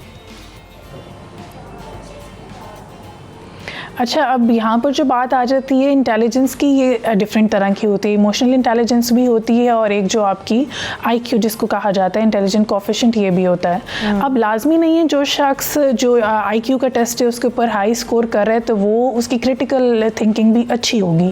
तो इस मामले के अंदर देखा जाए तो स्टडीज़ ये शो करती हैं कि फ़ीमेल के अंदर जो है इमोशनल जो कंट्रोल है वो कम होता है, और जो मेल हजरात हैं वो उनके अंदर क्या है कि वो रैशनल थिंकिंग करते हैं, लॉजिक्स के साथ चलते हैं, और वो जो है बैकग्राउंड के अंदर चीज़ें देख रहे होते हैं। और फिर अगेन अगर साइकोलॉजी को हम रिलेट करते हैं विद इस्लाम तो उसके अंदर भी जो पेशेंस है या जो ज़्यादा सब्र का जो बताया गया है वो मर्द को ज़्यादा कहा गया है। औरत को इस्लाम भी जो है वो कहता है कि थोड़ा पोलाइट तरीके से ट्रीट किया जाए और जो है उसका ख्याल रखा जाए, बिकॉज़ वो एक डेलिकेट क्रिएचर है अल्लाह ताला की। और फिर जो है साइकोलॉजी अगेन ये सजेस्ट करती है कि जो आपका जो ब्रेन अल्लाह ताला ने बनाया है उसके अंदर कोई भी कमी बेशी नहीं मौजूद मर्द में या औरत में। ये आपकी अपनी जो है कुछ चीज़ें हैं जो दी जाती हैं गॉड गिफ्टेड, फिर आप उसको पॉलिश कैसे करते हैं, आपकी अपब्रिंगिंग कैसे हुई, आपके सोशल एक्सपीरियंसेस क्या हैं। हाँ। फिर यहाँ पर ये देखा जाता है कि जो ख़वातीन हैं वो सोशली इतनी ज़्यादा स्ट्रॉन्ग नहीं होती एज़ कम्पेयर टू मेल, क्योंकि देखो जैसे सोसाइटल हमारी ग्रोथ होती है ऑल अराउंड द वर्ल्ड, अगर देखा जाए तो मर्द हजरात को यही बताया जाता है कि आपने अर्न करना है, ये करना है, तो ये वाली चीज़ें। लेकिन फ़ीमेल के अंदर फीलिंग्स बहुत ज़्यादा होती हैं और वो एक्सप्रेसिव होती हैं। तो पहले के जो लोग या पहले की जो स्टडीज़ हैं वहाँ पर मर्द हजरात में ये देखा जाता था कि साइकोलॉजिकल प्रॉब्लम्स कम थे, लेकिन with the passage of time studies ये बताती हैं कि ये जो एक्सप्रेशन की कमी है, जो हम लोग अपनी सोसाइटी में मर्द को कहते हैं कि नहीं आपने रोना नहीं है, इस तरह से नहीं करना, या अपनी इमोशंस को छुपाना है, तो ये चीज़ें जो है अब मेल जो हमारे है सोसाइटी उसके अंदर साइकोलॉजिकल डिसऑर्डर्स जनरेट करने का एक सबब बन रहा है। तो ये टू वे कम्युनिकेशन है, जितना ज़्यादा जो है इसके अंदर हमांगी होगी उतना ज़्यादा पॉजिटिव रिजल्ट साइकोलॉजी कहती है जनरेट हो सकता है। ठीक है। अच्छा काशिफ, मुझे आप ये बताएं, जैसे से जहानत की बात हो गई, लड़कियां अगर ज़्यादा नंबर ले लेती हैं, अच्छे मार्क्स से पास हो जाती हैं या पोजीशन होल्डर होती हैं, तो आप लड़के ये क्यों कहते हैं कि नहीं दिमाग तो उसके पास है नहीं, रट्टा लगाया होगा सारी रात बैठ के इसने, क्यों कहते हैं आप लोग? नहीं, हम लोग तो नहीं कहते, मैं तो नहीं कहता। नहीं, अब आप अपनी अलग साइड ले रहे हैं, लड़के ये कहते हैं कि जी रट्टा लगा के बैठी होगी ये। नहीं, कहते तो यही है, मतलब लड़कियां घर जाती हैं, पढ़ती हैं, ज़्यादातर टाइम देती हैं पढ़ाई को, ठीक है, लड़के जो आवारा फिरते हैं। वो आपकी बात सही है, आप लेकिन लोग ये क्यों कहते हैं लड़कियों को इन्होंने रट्टा लगाया था? क्योंकि ये खुद आके ये कह रही होती है हमने तो पढ़ा ही नहीं है, बस कुछ याद नहीं है, इस तरह की बातें कर रही होती हैं। अच्छा, नहीं वो तो देखिए ना, हर लड़की कहती है कि भी इसको पता ना चल जाए कि मैंने सारी रात बैठ के पढ़ती रही हूँ। रट्टा क्यों, आप क्यों नहीं मान लेते कि उनके पास भी दिमाग होता है? दिमाग तो ऑफ कोर्स सी बात है, दिमाग तो उसके पास है, ठीक है, दिमाग होता है उनके पास, लेकिन वो उसका मतलब समय लेकर लड़कों से ज़्यादा यूज़ करती हैं इस तरीके में स्टडी के मामले तो मुझे में। जुब्दा आप ये बताएं, लड़कियों के इतने हाई मार्क्स आ जाते हैं, ठीक है, उनको फिर भी होता है हाय को 500 को और आ जाते तो क्या ही बात थी, लड़का बस 33 नंबर ले लेता है तो खुशी से फूले नहीं समा रहा, तो लड़कियां ऐसा क्यों करती हैं? लड़कियों को आप देखें आजकल का जो ज़माना है ना, उसमें यही है कि हम लड़कों से आगे निकल जाए। नहीं, लड़कों से बहुत आगे होती हैं वो नंबर्स में। हाँ, वो इसकी वो तो मैं भी ठीक गवाह है। हूं। वो बहुत आगे होती है, लेकिन ये लड़कियों में अंदर ही शामिल होती है एक मतलब एक चीज़ कि नहीं, हमें हर चीज़ में आगे होना है। अगर आप कोई चीज़ लेने जाएं बाज़ार में, ठीक है, आप बाज़ार से कोई चीज़ लेती हैं, घर आके आप कहती हैं यार ये भी ले लेती, ये भी रहता, मतलब ये मुझे लगता है कि लड़कियों में ये बात है और ये बहुत अच्छी बात है। इससे आप हर चीज़ गेन कर सकते हो, जो आपके माइंड में आता है कि अगर हमने इतना कर लिया तो हम इससे इतना आगे जा सकते हैं। अच्छा, मुझे एक और बात बताएं सुब्ता, चले लड़कों का तो ये आर्गुमेंट होता है नहीं यार ये डट्टा लगाती, दिमाग शमाग इसके पास कुछ नहीं है, बस सारा रात बैठ के ना एक एक इसने लफ्ज़ याद किया होता है। आप लड़कियाँ ये क्यों समझती हैं कि यार ये तो वैसे ही बड़ा होशियार है? आप लोग ये समझती हैं क्योंकि वो बस दिमाग नहीं है, होशियार बड़ा है, क्यों कहती हैं लड़कियाँ ऐसे? वो दिखाते ऐसे हैं ना कि हम बड़े होशियार हैं जी, पर होते कुछ नहीं है। अच्छा, मुझे राना साहब आप ये बताएं, हम लड़कियों की जब बात करते हैं समझदारी और हर फील्ड की बात कर रहे हैं, मगर इसमें हम प्रैक्टिकल लाइफ की भी बात करेंगे। लड़कियां माशाल्लाह से बहुत पढ़ती हैं और मैंने देखा लड़कों से कहीं ज़्यादा पढ़ती हैं। ये तो एक हकीकत है जिससे इनकार नहीं किया जा सकता कि लड़कियां लड़कों से ज़्यादा पढ़ी लिखी होती हैं, ज़्यादा डिग्री होल्डर्स होती हैं, मगर हमें प्रैक्टिकल लाइफ में नज़र क्यों नहीं आती? लड़के ज़्यादा तादाद में हमें क्यों नज़र आता है? देखिए, उसकी एक बहुत बड़ी वजह ये है, जैसे मैंने पहले भी आपसे शेयर किया, कि ये एक हमारा सोसाइटी का चाल है। मतलब हम, और यही वजह है कि बहुत सारी ऐसी फील्ड्स हैं, ज़रूरी नहीं है कि मतलब जो भी लोग आज इस वक्त ये प्रोग्राम सुन रहे हैं उनसे भी मेरी ये रिक्वेस्ट होगी कि बहुत सारी ऐसी फील्ड्स हैं जिसमें आप समझते हैं कि आपकी बेटियां, आपकी बहनें, आपकी फैमिली की जो ख़वातीन है वो कंफर्ट जोन में है जी, तो आप वहाँ पे उनको भेजिए, वहाँ पे उनको आप प्रिपेयर कराइए। मतलब अगर बच्चियाँ कम पढ़ेंगी तो आने वाले दिनों में जो हम अगर आज अपनी पॉपुलेशन की भी बात करते हैं तो ये ऑलमोस्ट इक्वल है, या 2 से 3% या 4% जो लड़कियां हैं वो ज़्यादा हैं, या फीमेल्स जो हैं वो ज़्यादा हैं। तो अगर फीमेल्स भी उसी एट पार लेवल पे अपना हिस्सा नहीं डालेंगी तो आगे नहीं निकल पाएंगी। अब होता क्या है कि मैट्रिक तक तो अगर हम लिटरेसी रेट देखते हैं या मैट्रिक तक की अगर हम नंबर्स देखते हैं तो बहुत अच्छे हैं, इवन इंटरमीडिएट लेवल पे हम नंबर्स देखते हैं बहुत अच्छे हैं, लेकिन जैसे जैसे हम आगे की तरफ बढ़ते हैं, मास्टर्स की तरफ बढ़ते हैं, PhD की तरफ बढ़ते हैं, तो हमें नज़र आता है कि उनके नंबर्स की जो तादाद, जो नंबर्स हैं वो कम होते जा रहे हैं। तो मैं ये समझता हूँ कि वो एक तो घर से उनको उस लेवल का कॉन्फिडेंस जब नहीं मिलता, उस लेवल की सपोर्ट उनको नहीं मिलती, मतलब हमने उनको बहुत सारी चीज़ों से बांध दिया कि भाई इसको हमने पब्लिक ट्रांसपोर्ट पे नहीं भेजना, ये गाड़ी चला के नहीं जा सकती, ये अकेली क्यों जाएगी, और उसी घर में एक लड़का खड़ा होता है, ये क्यों अकेली जा रही है। क्योंकि ये चैलेंजेस हैं। मतलब जब वो लड़का खुद से सड़क पे ठीक परफॉर्म नहीं कर रहा तो उसको ये लग रहा है कि अगर कोई और लड़की या मेरे घर से कोई लड़की जाएगी तो शायद कोई और लड़का ठीक परफॉर्म नहीं कर रहा होगा रोड पे, सिविलाइज्ड वे में परफॉर्म नहीं कर रहा होगा। तो उसका नतीजा क्या निकल रहा है? उसका नतीजा ये निकल रहा है कि जो फैमिली सपोर्ट है, जो मैं समझता हूँ बहुत ज़रूरी है। इदारे तो बहुत खुल गए, इदारों में यूनिवर्सिटीज़ के अंदर को एजुकेशन चल रही है, मतलब फीमेल लेवल पे अलग से, लेवल पे भी अब तो कोई एजुकेशन हमें नजर आ रही है, हर लेवल पे एजुकेशन अवेलेबल है।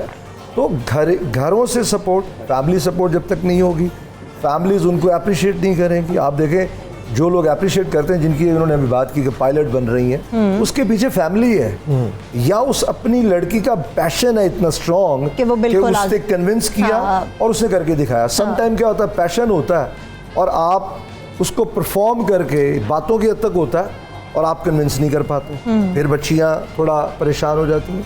तो मैं ये समझता हूँ कि तालीमी इदारे तो सपोर्ट कर ही रहे हैं ना, लेकिन उसके साथ साथ बहुत ज़रूरी है कि फैमिलीज सपोर्ट करें, फैमिलीज अप्रिशिएट करें। जब फैमिलीज अप्रिशिएट करेंगी तो बच्ची को लगेगा कि हाँ मैंने तो बहुत अच्छा कर रही बिल्डिंग जो है वो बेहतर तरीके से हो अच्छे तरीके से वर्क प्लेस पे। ठीक है, बहुत अच्छा। हमारे साथ एक कॉलर भी मौजूद है, फारूक, उनसे बात कर लेते हैं। जी फारूक, बात कीजिए। अस्सलाम वालेकुम। वालेकुम अस्सलाम। मैडम, मैं आपके ये लड़के ज़्यादा समझदार होते हैं या लड़कियाँ, इस हवाले से अपनी राय देना चाहूँगा। जी जी प्लीज़। एक्चुअली जहाँ तक मैं देखता हूँ, मैं एक्चुअली GC यूनिवर्सिटी का स्टूडेंट हूँ। मैंने देखा है आजकल की लड़कियाँ अपने फ्यूचर के साथ बहुत सिंसियर हैं और लड़के जो है ना केयरलेस हैं। लड़कियाँ मेहनत करेंगी। IQ का तो मामला है कि हर बंदे का डिफरेंट होता है, लेकिन जहाँ तक मैंने देखा है लड़कियाँ हर हवाले से अपने फ्यूचर से सिंसियर होती हैं, लड़के केयरलेस हैं। यही वजह है कि लड़कियाँ हर जगह समझदारी का मुजाहरा करेंगी, आपको पोजीशन होल्डर भी तकरीबन लड़कियां आजकल नजर आएंगी। आप फारूक, आप खुद भी तो एक लड़के हैं, आप खुद भी तो लड़के हैं, लड़कों को देखते हैं कि गैर जिम्मेदार हैं, आपको क्यों लगता है लड़के क्यों गैर जिम्मेदार हैं? बस एक ट्रेंड सा बन गया है मॉडर्निज्म का, यूनिवर्सिटीज में जहाँ भी जाए वो जो है ना एक ट्रेंड सा बन गया है आवारगी ये वो, लेकिन लड़कियों में मैंने देखी है वो सिंसियर होती हैं, उनमें ये चीजें नहीं पाई जाती, वो अपने वर्क को ज्यादा टाइम देंगी। बिल्कुल आपने ठीक कहा कि वाकई जिम्मेदारी की अगर हम बात करते हैं तो लड़कियों में हमें वो जिम्मेदारी ज़्यादा नज़र आती है। अच्छा जुब्दा, मुझे ये बताएं, लड़के वैसे तो ये कहते हैं कि जी लड़कियां जो हैं वो समझदार भी कम होती हैं, अक्सर लड़कों की ये राय होती है लड़कियां ये भी नहीं कर सकती वो भी नहीं कर सकती, मगर कॉलेज यूनिवर्सिटी के अंदर जब अपनी असाइनमेंट्स बनानी होती है लड़के लड़कियों के पीछे पीछे भाग रहे होते, प्लीज़ बना दो प्लीज़ बना दो, अपनी असाइनमेंट तक तो ये बना नहीं सकते। यही बात आप एग्री करेंगे राना साहब? ऐसा होता है। तो फिर लड़कों को यहाँ से समझ जाना चाहिए ना कि लड़कियाँ ही ज़्यादा कॉन्फिडेंट हैं और ज़हीन है। पूरे ग्रुप के लड़के, मेरी यूनिवर्सिटी में भी था, मेरे अपने ग्रुप के अंदर भी था, पूरे ग्रुप के लड़के या पूरी क्लास के लड़के, चंद लड़कियां होती हैं उनके पीछे पीछे, प्लीज़ बहन नहीं हो मेरी, बना दो ला दो बना दो। अपने थीसिस से लेके अपनी असाइनमेंट्स तक सब लड़कियों से बनवाती हैं। यहाँ पे कोई कंपैरिजन नहीं है, लड़कियां भी हर फील्ड के अंदर आपको अच्छी मिलेंगी, लड़के भी आपको अच्छे मिलेंगे। और जहाँ तक प्रैक्टिकल लाइफ की बात है तो ये एक हकीकत है कि प्रैक्टिकल लाइफ में हमें लड़कियां नहीं मिलती, मगर जिस तरह से राना साहब ने बताया कि उनकी प्रैक्टिकल लाइफ में ना आने की वजह सबसे पहले उनकी अपनी घर की सपोर्ट होती है जो उन्हें नहीं मिल पाती, जिसकी वजह से वो घबराती हैं और घर से बाहर नहीं निकल सकती। इसके साथ ही सेगमेंट क्लोजिंग की तरफ बढ़ेंगे। बहुत शुक्रिया राना साहब, आपने अपना कीमती वक्त हमारे लिए निकाला, thank you so much. Kashif and Zubda भी यहाँ पे तशरीफ लेके आए, और मशीद सारा आपका भी बेहद शुक्रिया कि आपने अपना कीमती वक्त सुबह सवेरे पाकिस्तान के लिए निकाला। एक छोटी सी ब्रेक की तरफ बढ़ते हैं और जब से वापस आएंगे तो बहुत सारी अहम और भी चीज़ें हैं जिनके ऊपर बात करना बेहद ज़रूरी है। वो अहम चीज़ें क्या है वो इस छोटी सी ब्रेक से वापस आके आपके साथ शेयर करेंगे हमारे साथ।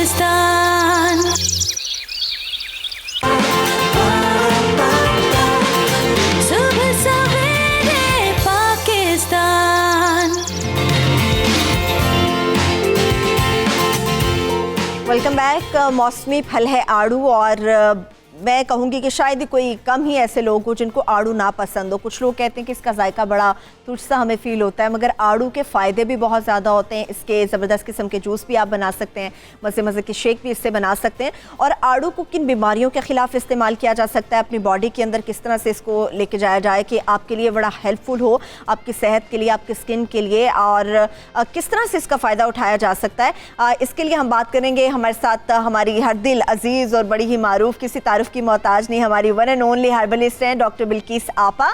आपको हम वेलकम करेंगे सुबह सवेरे पाकिस्तान में। आड़ू से मुतालिक बात होगी, मगर इसके साथ साथ चूंकि इसकी ग़ज़ाइयत से मुतालिक भी बात करनी होगी, ये आपके लिए कितना ज़रूरी है। हमारे साथ माहिर ग़ज़ाइयत है उम्मे फरवा। आपको भी वेलकम करेंगे सुबह सवेरे पाकिस्तान में। अच्छा फरवा, मैं आपसे तो बात करूँगी, मगर आपा जब हम आड़ू की बात करते हैं तो आजकल तो ये मौसमी फल है, लोग शौक से खाते हैं, घरों में लेके जाते हैं, और लेकिन लोग नहीं जानते कि इसके फ़ायदे क्या है। अगर हम बात करें अपने पूरी बॉडी की तो ये किस तरह से हमारे लिए हेल्पफुल हो सकता है, कौन कौन सी चीज़ है या रेमेडी है हम इससे मुतालिक बना सकते हैं, और वो किस बीमारी के ख़िलाफ़ हमारे लिए क़ुव्वत मुदाफ़ियत पैदा करता है? जी मैं बता देती हूँ। देखिए, मैं आपको एक आड़ू उठा के ना कुदरत का करिश्मा बताती हूँ कि इसमें जो कलर्स है ना वही कलर हमें पूरी चीज़ बता देता है, क्योंकि नेचुरोपैथी में कलर भी बहुत इंपॉर्टेंट होते हैं। रेड कलर का मतलब है खून बनाने में आपकी मदद करेगा। आप कोई भी विटामिन सी की टैबलेट अगर उठाते हैं तो उसका कलर कौन सा होता है? उसका कलर या तो ऑरेंज होता है या लाइट येलो होता है। हाँ। तो अल्लाह गफूर रहीम ने इसमें ये सारे रंग दिए हुए हैं।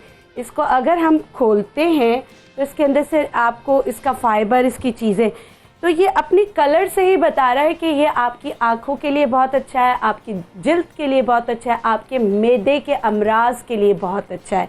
ये देखें, जब हम इसको खोल के अंदर से दिखाते हैं ना तो ये कलर थेरेपी ही बयान कर देती है, और फिर इसी हिसाब से इसमें विटामिन्स पाए जाते हैं, इसमें चीज़ें पाई जाती हैं। ठीक है। और जो आप कह रही हैं कि किसके लिए अच्छा है, तो सबसे अच्छा ये मैदे के लिए होता है। आपके मैदे को ठंडा रखने में आपकी मदद करता है, और बहुत सारे अमराज, अब यहाँ तक कि जो इसका बीज होता है उसको नेचुरोपैथी में बीज का जो तेल होता है, वो आड़ू का जो बीज का तेल है, वो बहरेपन, जिनको कम सुनाई देता हो, जिनको कान में फंगस रहता हो, उसके लिए बेहतरीन है। इसी तरह आड़ू के बीज का तेल आपकी स्किन एलर्जीज़ के लिए बहुत बेहतरीन है। हम आड़ू खा लेते, बीज फेंक देते हैं। अब मौसम में जमा करके रख लें। तो मैं आपको बताऊंगी कि इसका तेल कैसे निकालना। इस आड़ू जो है पेट के कीड़ों के लिए बहुत अच्छा है। माएँ बड़ी ढूंढती रहती हैं कि कोई ऐसी चीज़ मिल जाए कि कोई ऐसी चीज़ जो ग़िज़ाइयत से भरपूर भी हो, क्योंकि पेट के कीड़ों की अगर आप कोई दूसरी पैथी में जाते हैं तो उसमें एक स्पेसिफिक टाइम के लिए आप दे सकते हैं, मगर आड़ू के सीज़न में अगर आप देंगे तो ये एक नहीं, पेट में 4 किस्म के वर्म्स होते हैं। ये चारों किस्म के वर्म्स को आपके पेट से निकालने में आपकी मदद करता है और आपके जिगर पे कोई बार भी महसूस नहीं होती। ये खून बनाने में आपकी मदद करता है, आपकी आंतों की सफाई करने में मदद करता है, कॉन्स्टिपेशन को ख़त्म करने में मदद करता है। और सबसे बड़ी बात कि जब हम इसका इस्तेमाल करते हैं तो इससे क्या होता है कि हमें भूख नहीं लगती। अगर कोई, जो लोग डाइट पे जाना चाहते हैं, डाइट कॉन्शियस है, वो कहते हैं कि हम अपने आप को स्लिम और ट्रिम कर लें, तो एक वक्त में 5 आड़ू खा लें तो आपको भूख भी नहीं लगेगी। तो उससे क्या होगा कि जब भूख नहीं लगेगी आप खाना नहीं खाएंगे, जब खाना नहीं खाएंगे तो ओबियस फिर आप ओबिसिटी की तरफ मतलब शिकार नहीं होंगे मोटापे का। सही है, ये तो बड़ी ज़बरदस्त किस्म की एक आड़ू, और कितने फ़ायदे हैं। आपा सिर्फ आड़ू आपके पास नहीं पड़े हुए, मैंने कहा या सामने मेरे पास भी रख दें ताकि मुझे भी नज़र आते रहें आड़ू और मैं अच्छे अच्छे सवाल करती रहूँ और अच्छी अच्छी बातें आपसे पूछती रहूँ। अच्छा उम्मे फरवा, अगर हम ग़िज़ाइयत के हवाले से बात करते हैं, रोज़ाना हमें कितने मिकदार में आड़ू, अगर जो लोग डाइटिंग पे नहीं है, आपा ने कहा कि अगर डाइटिंग पे आप हैं तो रोज़ाना 5 आड़ू खा लें, वो आपके लिए बेहतरीन होते हैं, तो हमें रोज़ाना अपने खाने के साथ साथ अगर आड़ू की हम बात करते हैं तो कितना आड़ू खाना चाहिए? 1, 2, 3, हमें कितनी क्वांटिटी में इसको लेना चाहिए? जो हमारी जो इंटरनेशनल गाइडलाइंस हैं वो तो यही सजेस्ट करती हैं कि एक जो नॉर्मल हेल्दी इंडिविजुअल है जिससे कोई बीमारी नहीं, वो डेली 3 से 4 सर्विंग्स फ्रूट की ले सकता है। ठीक है। तो 3 से 4 सर्विंग्स का मतलब है कि ये जो अभी हमारे पास यहाँ पे जो पीचेस पड़े हैं, ये एक मीडियम साइज फ्रूट है, ये 3 से 4 आप कंज्यूम कर सकते हैं।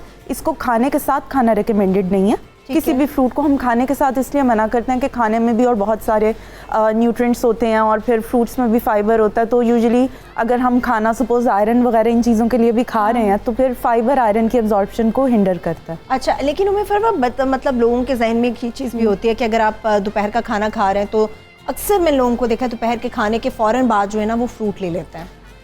खाने के फ़ौरन बाद ना फ्रूट लें, खाने के कुछ टाइम बाद आपको लेना चाहिए। क्या होता है उसका ये है कि बेसिकली जो बताया कि डिफरेंट जो न्यूट्रिएंट्स हैं ना वो एक दूसरे के साथ इंटरेक्ट करते हैं, एक दूसरे की एब्जॉर्प्शन को हिंडर करते हैं। आड़ू के अंदर आयरन नहीं होता, ये एज सच हमारे कोई हीमोग्लोबिन को बढ़ाने में कोई हेल्प नहीं करता। इसके अंदर विटामिन सी सिर्फ एक ऐसा न्यूट्रिएंट है जो कि बहुत अच्छी अमाउंट में प्रेजेंट है। सॉलेबल और इनसॉलेबल फाइबर होता है जो कि आपके मैदे के लिए बहुत अच्छा है, कोलेस्ट्रॉल लो करने में हेल्प करता है। फाइबर का बहुत अच्छा सोर्स है जिसकी वजह से एक फीलिंग ऑफ फुलनेस आ जाती है, तो इंसान कम खाता है उसके बाद। स्किन के लिए भी अच्छा होता है। हाँ, स्किन के लिए अच्छा होता है। स्किन के लिए इसका जो है ना इसको स्किन पे इसकी टॉपिकल एप्लीकेशन भी कर सकते हैं। उसका अगर मास्क आप यूज करें तो स्किन उससे टाइट होती है। तो वैसे वो मास्क बनता कैसे वो तो हम आपस से पूछेंगे, मगर इस वक्त मेरे साथ एक कॉलर भी मौजूद है, मिसेस शहबाज हमारे साथ मौजूद है, उनसे बात करते हैं। जी मिसेस शहबाज, बात कीजिए। अस्सलाम वालेकुम। वालेकुम अस्सलाम। ये पूछना था आपसे कि जॉइंटस में पीले यकार में आड़ू का क्या मतलब रद्द अमल हो सकता है? ठीक है, ठीक है, इसके अलावा कुछ पूछेंगी आप? यही कि जॉइंटस के में और क्या क्या चीजें बच्चों को दी जाए जिससे उनको ज्यादा जो है वो। ठीक है, thank you so much Mrs Mifta Shahbaz, आप हमारे साथ मौजूद थी। लाहौर से हमारे साथ कॉलर मौजूद थी। आपा, इस वक्त लाहौर में जॉइंटिस बहुत ज़्यादा फैला हुआ है, यरकान की वजह से लोग बहुत ज़्यादा परेशान है, यंगस्टर्स में बहुत ज़्यादा ये प्रॉब्लम कर रहा है और इतने ज़्यादा मरीज़ हैं इस वक्त लाहौर में कि बताया जाए तो वो नामुमकिन सा नज़र आता है। मैं भी आपसे ये पूछना चाहती थी, जिस तरह जॉइंटिस के हवाले से मिसेस मिफ्ता शहबाज ने पूछा, डॉक्टर्स कहते हैं या मतलब जिससे भी आप रिकमेंड करवाते हैं वो आपको कहते हैं कि ज़्यादा से ज़्यादा लिक्विड लें, फ्रूट नहीं खाएं। इसमें आड़ू किस तरह से फ़ायदेमंद हो सकता है? इसको शेक या जूस की शक्ल में ले लें या फिर इसको मतलब इसी तरह से सॉलिड तरीके से हम खा सकते हैं वो मरीज़ जो जॉइंटिस का शिकार है? अच्छा देखिए, जो जॉइंटिस का शिकार है वो बिल्कुल ले सकते हैं, लेकिन ना दूध के साथ मिलाए ना उसके दही के साथ आप मिला सकते हैं, यानी इसकी स्मूदी बना के खा सकते हैं, या वैसे ही आड़ू का इस्तेमाल कर लें तो उससे बहुत ज़्यादा फ़र्क पड़ेगा। और दूसरा मैं जॉन्डिस के लिए बहुत अच्छा सा एक नुस्खा बताती हूँ जो बहुत ज़्यादा मुफीद है कि आप एक पपीता ले लें, पपीता लेकिन वो फंगी नहीं हो, फंगस वाला नहीं हो, पपीते को सुखा लें, ना उसका छिलका उतारना है, ना उसके बीज निकालने हैं, ना उसका पल्प निकालना है, पूरा होल जिस तरह अल्लाह ने दिया इसी तरह उसको सुखाकर पीसकर पाउडर बना लें। वो 1/2 टीस्पून दिन में 3 बार लीजिए, उससे जॉन्डिस बहुत जल्दी क्योर होता है, क्योंकि जॉन्डिस भी और स्प्लीन के जो मसाइल होते हैं, तिल्ली के जो मसाइल होते हैं वो भी क्योर होने में मदद करता है। अच्छा ये है। और प्लीज़ जॉन्डिस फैला हुआ है इसलिए कि गंदा पानी पीने से भी फैलता है, तो जो है अपने पानी को उबाल के इस्तेमाल करें, या आपको ये पता होना चाहिए कि इस पानी में कोई जरासीमें नहीं है। अक्सर मैं हमेशा बोलती हूँ कि प्लीज़ बर्फ़ बाहर से लाके अपने पानी में मत डाला करें, ये एक गलती हम करते हैं। इसको देख लें। और जब भी आप पानी घर में उबालते हैं गुलाब की पत्तियाँ और छोटी इलायची डाल के और सौंफ डाल के उबाल लें, तो आपका पानी पीने में भी बहुत अच्छा होता है, हज़म में भी बहुत अच्छा होता है, हार्डनेस कहीं ना कहीं कम करने में ये चीज़ें मावन साबित होती है। वरना फिटकरी का भी है कि लोग फिटकरी घुमा देते हैं, लेकिन कुछ जरासीम ऐसे होते हैं जो फिटकरी से नहीं मरते। फिटकरी सिर्फ पानी को क्लीन करने में मदद करते हैं, जैसे मिट्टी वगैरह बिठाने में मदद करता है। सही है, ठीक है।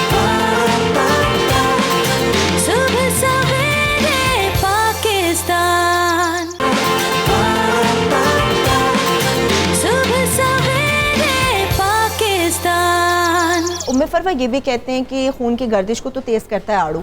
जिनको बीपी का इशू होता है, जिनको ब्लड प्रेशर हाई रहता है, वो लोग खा सकते हैं आड़ू को? बिल्कुल खा सकते हैं। इसके अंदर सॉल्युबल फाइबर होता है जो कि कोलेस्ट्रॉल लेवल्स को लो करता है। अच्छा। तो ओवरऑल ये ब्लड प्रेशर के लिए बहुत अच्छा है, हार्ट हेल्थ के लिए बहुत अच्छा है, बिल्कुल खा सकते हैं। ऐसा बिल्कुल भी नहीं है कि इससे कोई आपका ब्लड प्रेशर जो है वो बढ़ जाएगा, ये जिस किसी ने बात की वो गलत है। कहते हैं कि शायद नहीं आप देखें, वो मैं बताती हूँ उसमें प्रॉब्लम ये होता है कि हमारे यहाँ पे ना लोग ज़्यादातर गूगल को रिसर्च इंजन समझते हैं, जबकि वो सर्च इंजन है। आप प्रॉपर मतलब हर जो न्यूट्रिएंट है उसके पीछे बहुत लंबी रिसर्चेस बहुत कुछ होता है।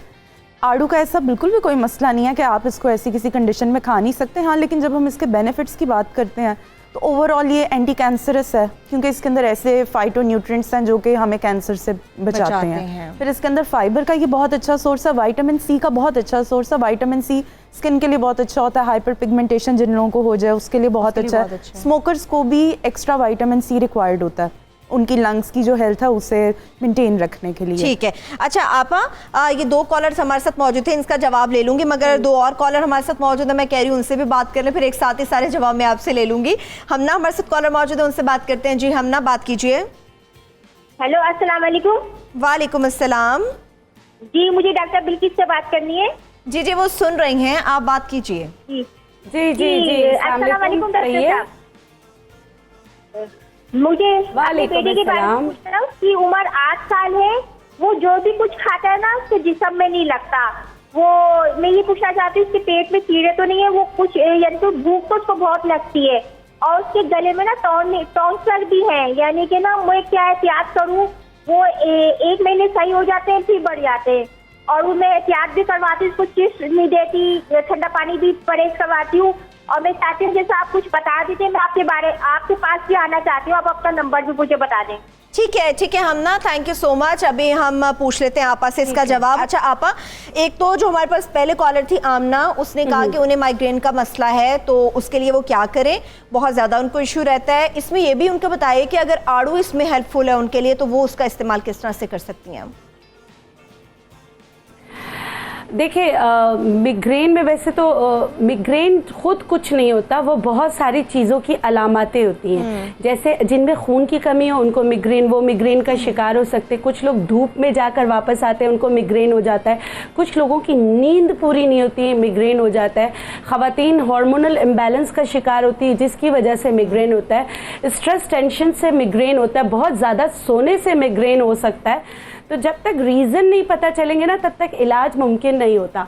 लेकिन इन सब बावजूद हो रहा है तो एक चीज़ है, बनफशा के पत्ते, गुलमुंडी, जैसे गाँव ज़बा, बनफशा के पत्ते जो है इसको, और उड़ूसा के पत्ते, इनका कहवा बना के पिया जाए तो आपको सुकून मिल सकता है। ठीक है, बनफशा के पत्ते हैं, गाव ज़बा है और उरूसा के पत्ते, इनका कहवा बना के पिए, इससे फ़र्क पड़ता है। कैमोमाइल टी बहुत अच्छी होती है, इससे फ़र्क पड़ता है। और मिग्रेन जिनको स्टार्ट होता है उनको पता होता है कि अब मिग्रेन स्टार्ट होने वाला है, तो उसके लिए आप किचन से काली मिर्च ले सकते हैं। जैसे एक काली मिर्च आपने चबाई, 1 मिनट के बाद 2 काली मिर्च, फिर 1 मिनट के बाद 3 काली मिर्च, लगेगा कि ये बहुत ज़्यादा है और इसके ऊपर दूध पी लें। सही है, आप यकीन करें विद इन 5 मिनट आपका मिग्रेन सबसाइड हो जाता है।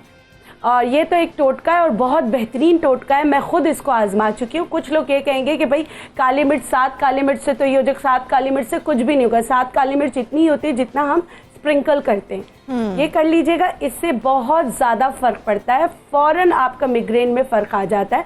बस 1-1 मिनट के बाद, और उस दौरान आपने ना पानी पीना है ना आपने कुछ चबाना है, बस ठंडा दूध रखना है, उसके ऊपर आपने ठंडा दूध पी लेना है। तो आप देखिए कि आपका मिग्रेन जो है ना सबसाइड हो जाएगा। ठीक है। अच्छा आपा, एक और कॉलर थे असद, उन्होंने कहा था कि उनकी एज है 30 साल, मगर उनके दरमियान से बाल बहुत ज़्यादा गिरना शुरू हो गए और वो काफ़ी ज़्यादा परेशान है, तो उसके लिए वो क्या करें?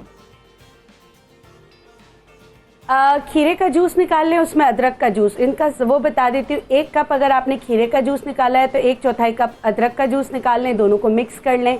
ये जो है अच्छी तरीके से बालों में लगाएं। और उन्होंने ये पूछा था आड़ू खाना कब चाहिए। आड़ू एक कंप्लीट मील है, मतलब जब ये खा रहे हो तब कुछ और चीज़ ना खाएं। पेट जो है आप इस तरह करके खा लें तो आड़ू के फ़ायदे आपको ज़्यादा मिलेंगे।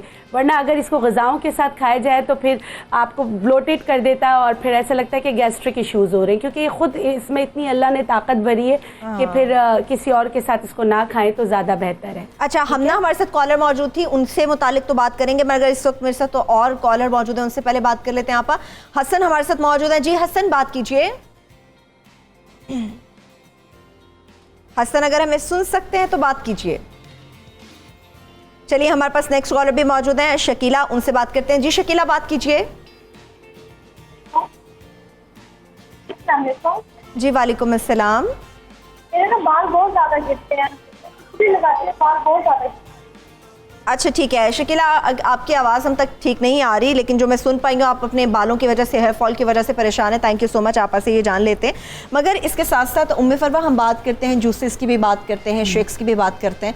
लोग मुख्तलिफ फलों का शेक और जूस बनाते हैं घरों के अंदर। जब हम आड़ू के शेक या जूस की बात करते हैं तो ये फ्रूट, कई लोग कहते हैं कि आपको जूस ज़्यादा पीना चाहिए, वो ज़्यादा आपके लिए अच्छा होता है, हेल्पफुल होता है, और फ्रूट आपको थोड़ा सॉलिड वे में कम खाना चाहिए, वो इतना ज़्यादा हेल्पफुल नहीं होता। नहीं, तो शेक और जूस वाले किस तरह से जो फ्रूट है ना वो रॉ फॉर्म में खाएं तो वो ज़्यादा अच्छा है, और वो लोग जिन्हें वेट पुट ऑन करना है वो जूसेस इसके पिए तो उनके लिए ठीक है। अच्छा। क्योंकि अब देखें एक मीडियम साइज आड़ू है, इसके अंदर 60 कैलोरीज है।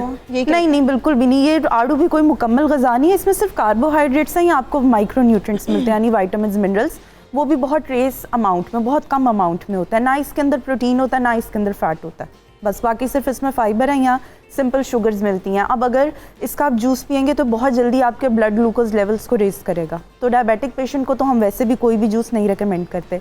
लेकिन अगर इसका एक नॉर्मल हेल्दी पर्सन अगर पी रहा है तो वो इसका जूस पी सकता है, बट वही आ जाएगा कि ओवरऑल जो कैलोरीज हैं 1 कप हम अगर जूस का ले रहे हैं तो उसमें ज़्यादा होंगी as compared to a raw fruit, जबकि अगर आप 2 फ्रूट्स वैसे ही खा लेंगे तो आपको फीलिंग ऑफ फुलनेस आ जाती है, जूसेस से इतनी जल्दी आती नहीं है। ठीक है। इसका बहुत आसान है कि इसको अगर आपने, वैसे मिल्क शेक्स तो इसके पिए नहीं जाते, मिल्क शेक में तो उसका कोई इतना प्लीजिंग जो है वो टेस्ट नहीं होगा, लेकिन इसका फ्रूट योगर्ट बना सकते हैं।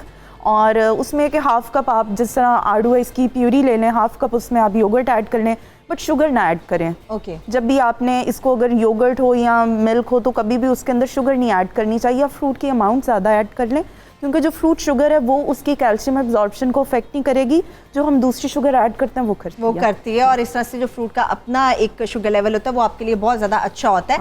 अच्छा आपा, एक 2 चीज़ें हैं जो मुझे आपसे पूछनी। एक तो हमारी कॉलर थी हमना, उन्होंने अपने बेटे से मुतालिक बात की थी। उनका बेटा 8 साल का है और उसको भूख बहुत ज़्यादा लगती है, खाता भी बहुत ज़्यादा है, मगर उसको लगता नहीं है। अगर तो पेट में कीड़े हैं तो उसका क्या इलाज किया जाए? और दूसरा आपा, आड़ू की गुठली के हवाले से लोग बड़ी बात करते हैं कि जी आड़ू की गुठली है उसका कोई फ़ायदा नहीं होता। क्या वाकई ऐसा है कि आड़ू की गुठली का कोई फ़ायदा नहीं होता, या वो भी हमारे लिए बड़ी कारआमद होती है? पीच सीड ऑयल जो है वो बहुत सारी चीज़ों में हम नेचुरोपैथ इस्तेमाल करते हैं। जैसे मैंने आपको कहा, कान के बहरेपन में भी इसके 1 ड्रॉप डाले जाते हैं। कान में शदीद दर्द होता है तो भी इसका 1 ड्रॉप डाला जाता है। और आड़ू के बीज जमा करके इसकी तोड़ के जो है, हाँ, उसका खाने का फ़ायदा नहीं, वो लगाने का है, खाने के लिए नहीं है। आप उसको लगा सकते हैं, सही है, वो आप लगाएंगे तो आपको ज़्यादा इसके बेनिफिट्स मिलते हैं। ख़ासकर इंडिजिनस नॉलेज है हमारी तिब्बत यूनानी है, उसमें इसका जो तेल है वो जो है कान के दर्द के लिए बहुत ज़्यादा मुफीद माना जाता है। सही है। अच्छा आपा, वो हमना ने हमसे क्वेश्चन किया था अपने बेटे से मुतालिक, मैं चाह रही थी जल्दी से आप जवाब दे दें, वक्त बिल्कुल ख़त्म हो गया है। उनके बेटे को भूख बहुत ज़्यादा लगती है। मैं बिल्कुल, मैं उनको मैं बता देती हूँ। आपने क्या करना है, हीरा हींग लेना है। देखें, हमारे यहाँ हींग निकालते हैं मूली के रस से, वो वाला नहीं लेना। इस तरह का हींग आपको मिल जाएगा। मैं हाथ नहीं लगा रही क्योंकि इसमें इतनी स्मेल होती है कि ये जो है मेरे हाथ में शायद कल तक बस जाएगी। ये हीरा हींग आपने लेना है और लेने के बाद आपने क्या करना है, आड़ूओं का रस निकालना है। आड़ू का रस निकाल कर, ये सारे उनके लिए भी है और जिनके दूसरे बच्चों जिनके पेट में कीड़े होते हैं उनके लिए भी है। सिर्फ देख लें, ये मिकदार है। ये आपने 1 कप आलू का जो जूस निकाला है उसमें आप ये इतना सा डाल दें और बच्चे को खिला दें। तो इससे क्या होगा कि उनकी जो पेट के कीड़े, और 7 दिन आप दें, 7 दिन आप दें, चारों किस्म की जो 7 दिन देने के बाद बिल्कुल जितने भी किस्म के वर्म होंगे वो बहुत ज़्यादा जल्दी ख़त्म हो जाएंगे। थैंक यू सो मच आपा, वक्त की बहुत ज़्यादा किल्लत, अपना वक्त दिया, बेहद शुक्रिया। उम्मे फरवा, आपका भी बेहद शुक्रिया, आपने अपना कीमती वक्त हमारे साथ शेयर किया। इसके साथ ही सुबह सवेर पाकिस्तान से मुझे इजाज़त दीजिए। अपना फीडबैक हमें ज़रूर दीजिएगा। इंशाल्लाह फिर से आपसे मुलाकात होगी, तब तक के लिए खुदा हाफ़िज़।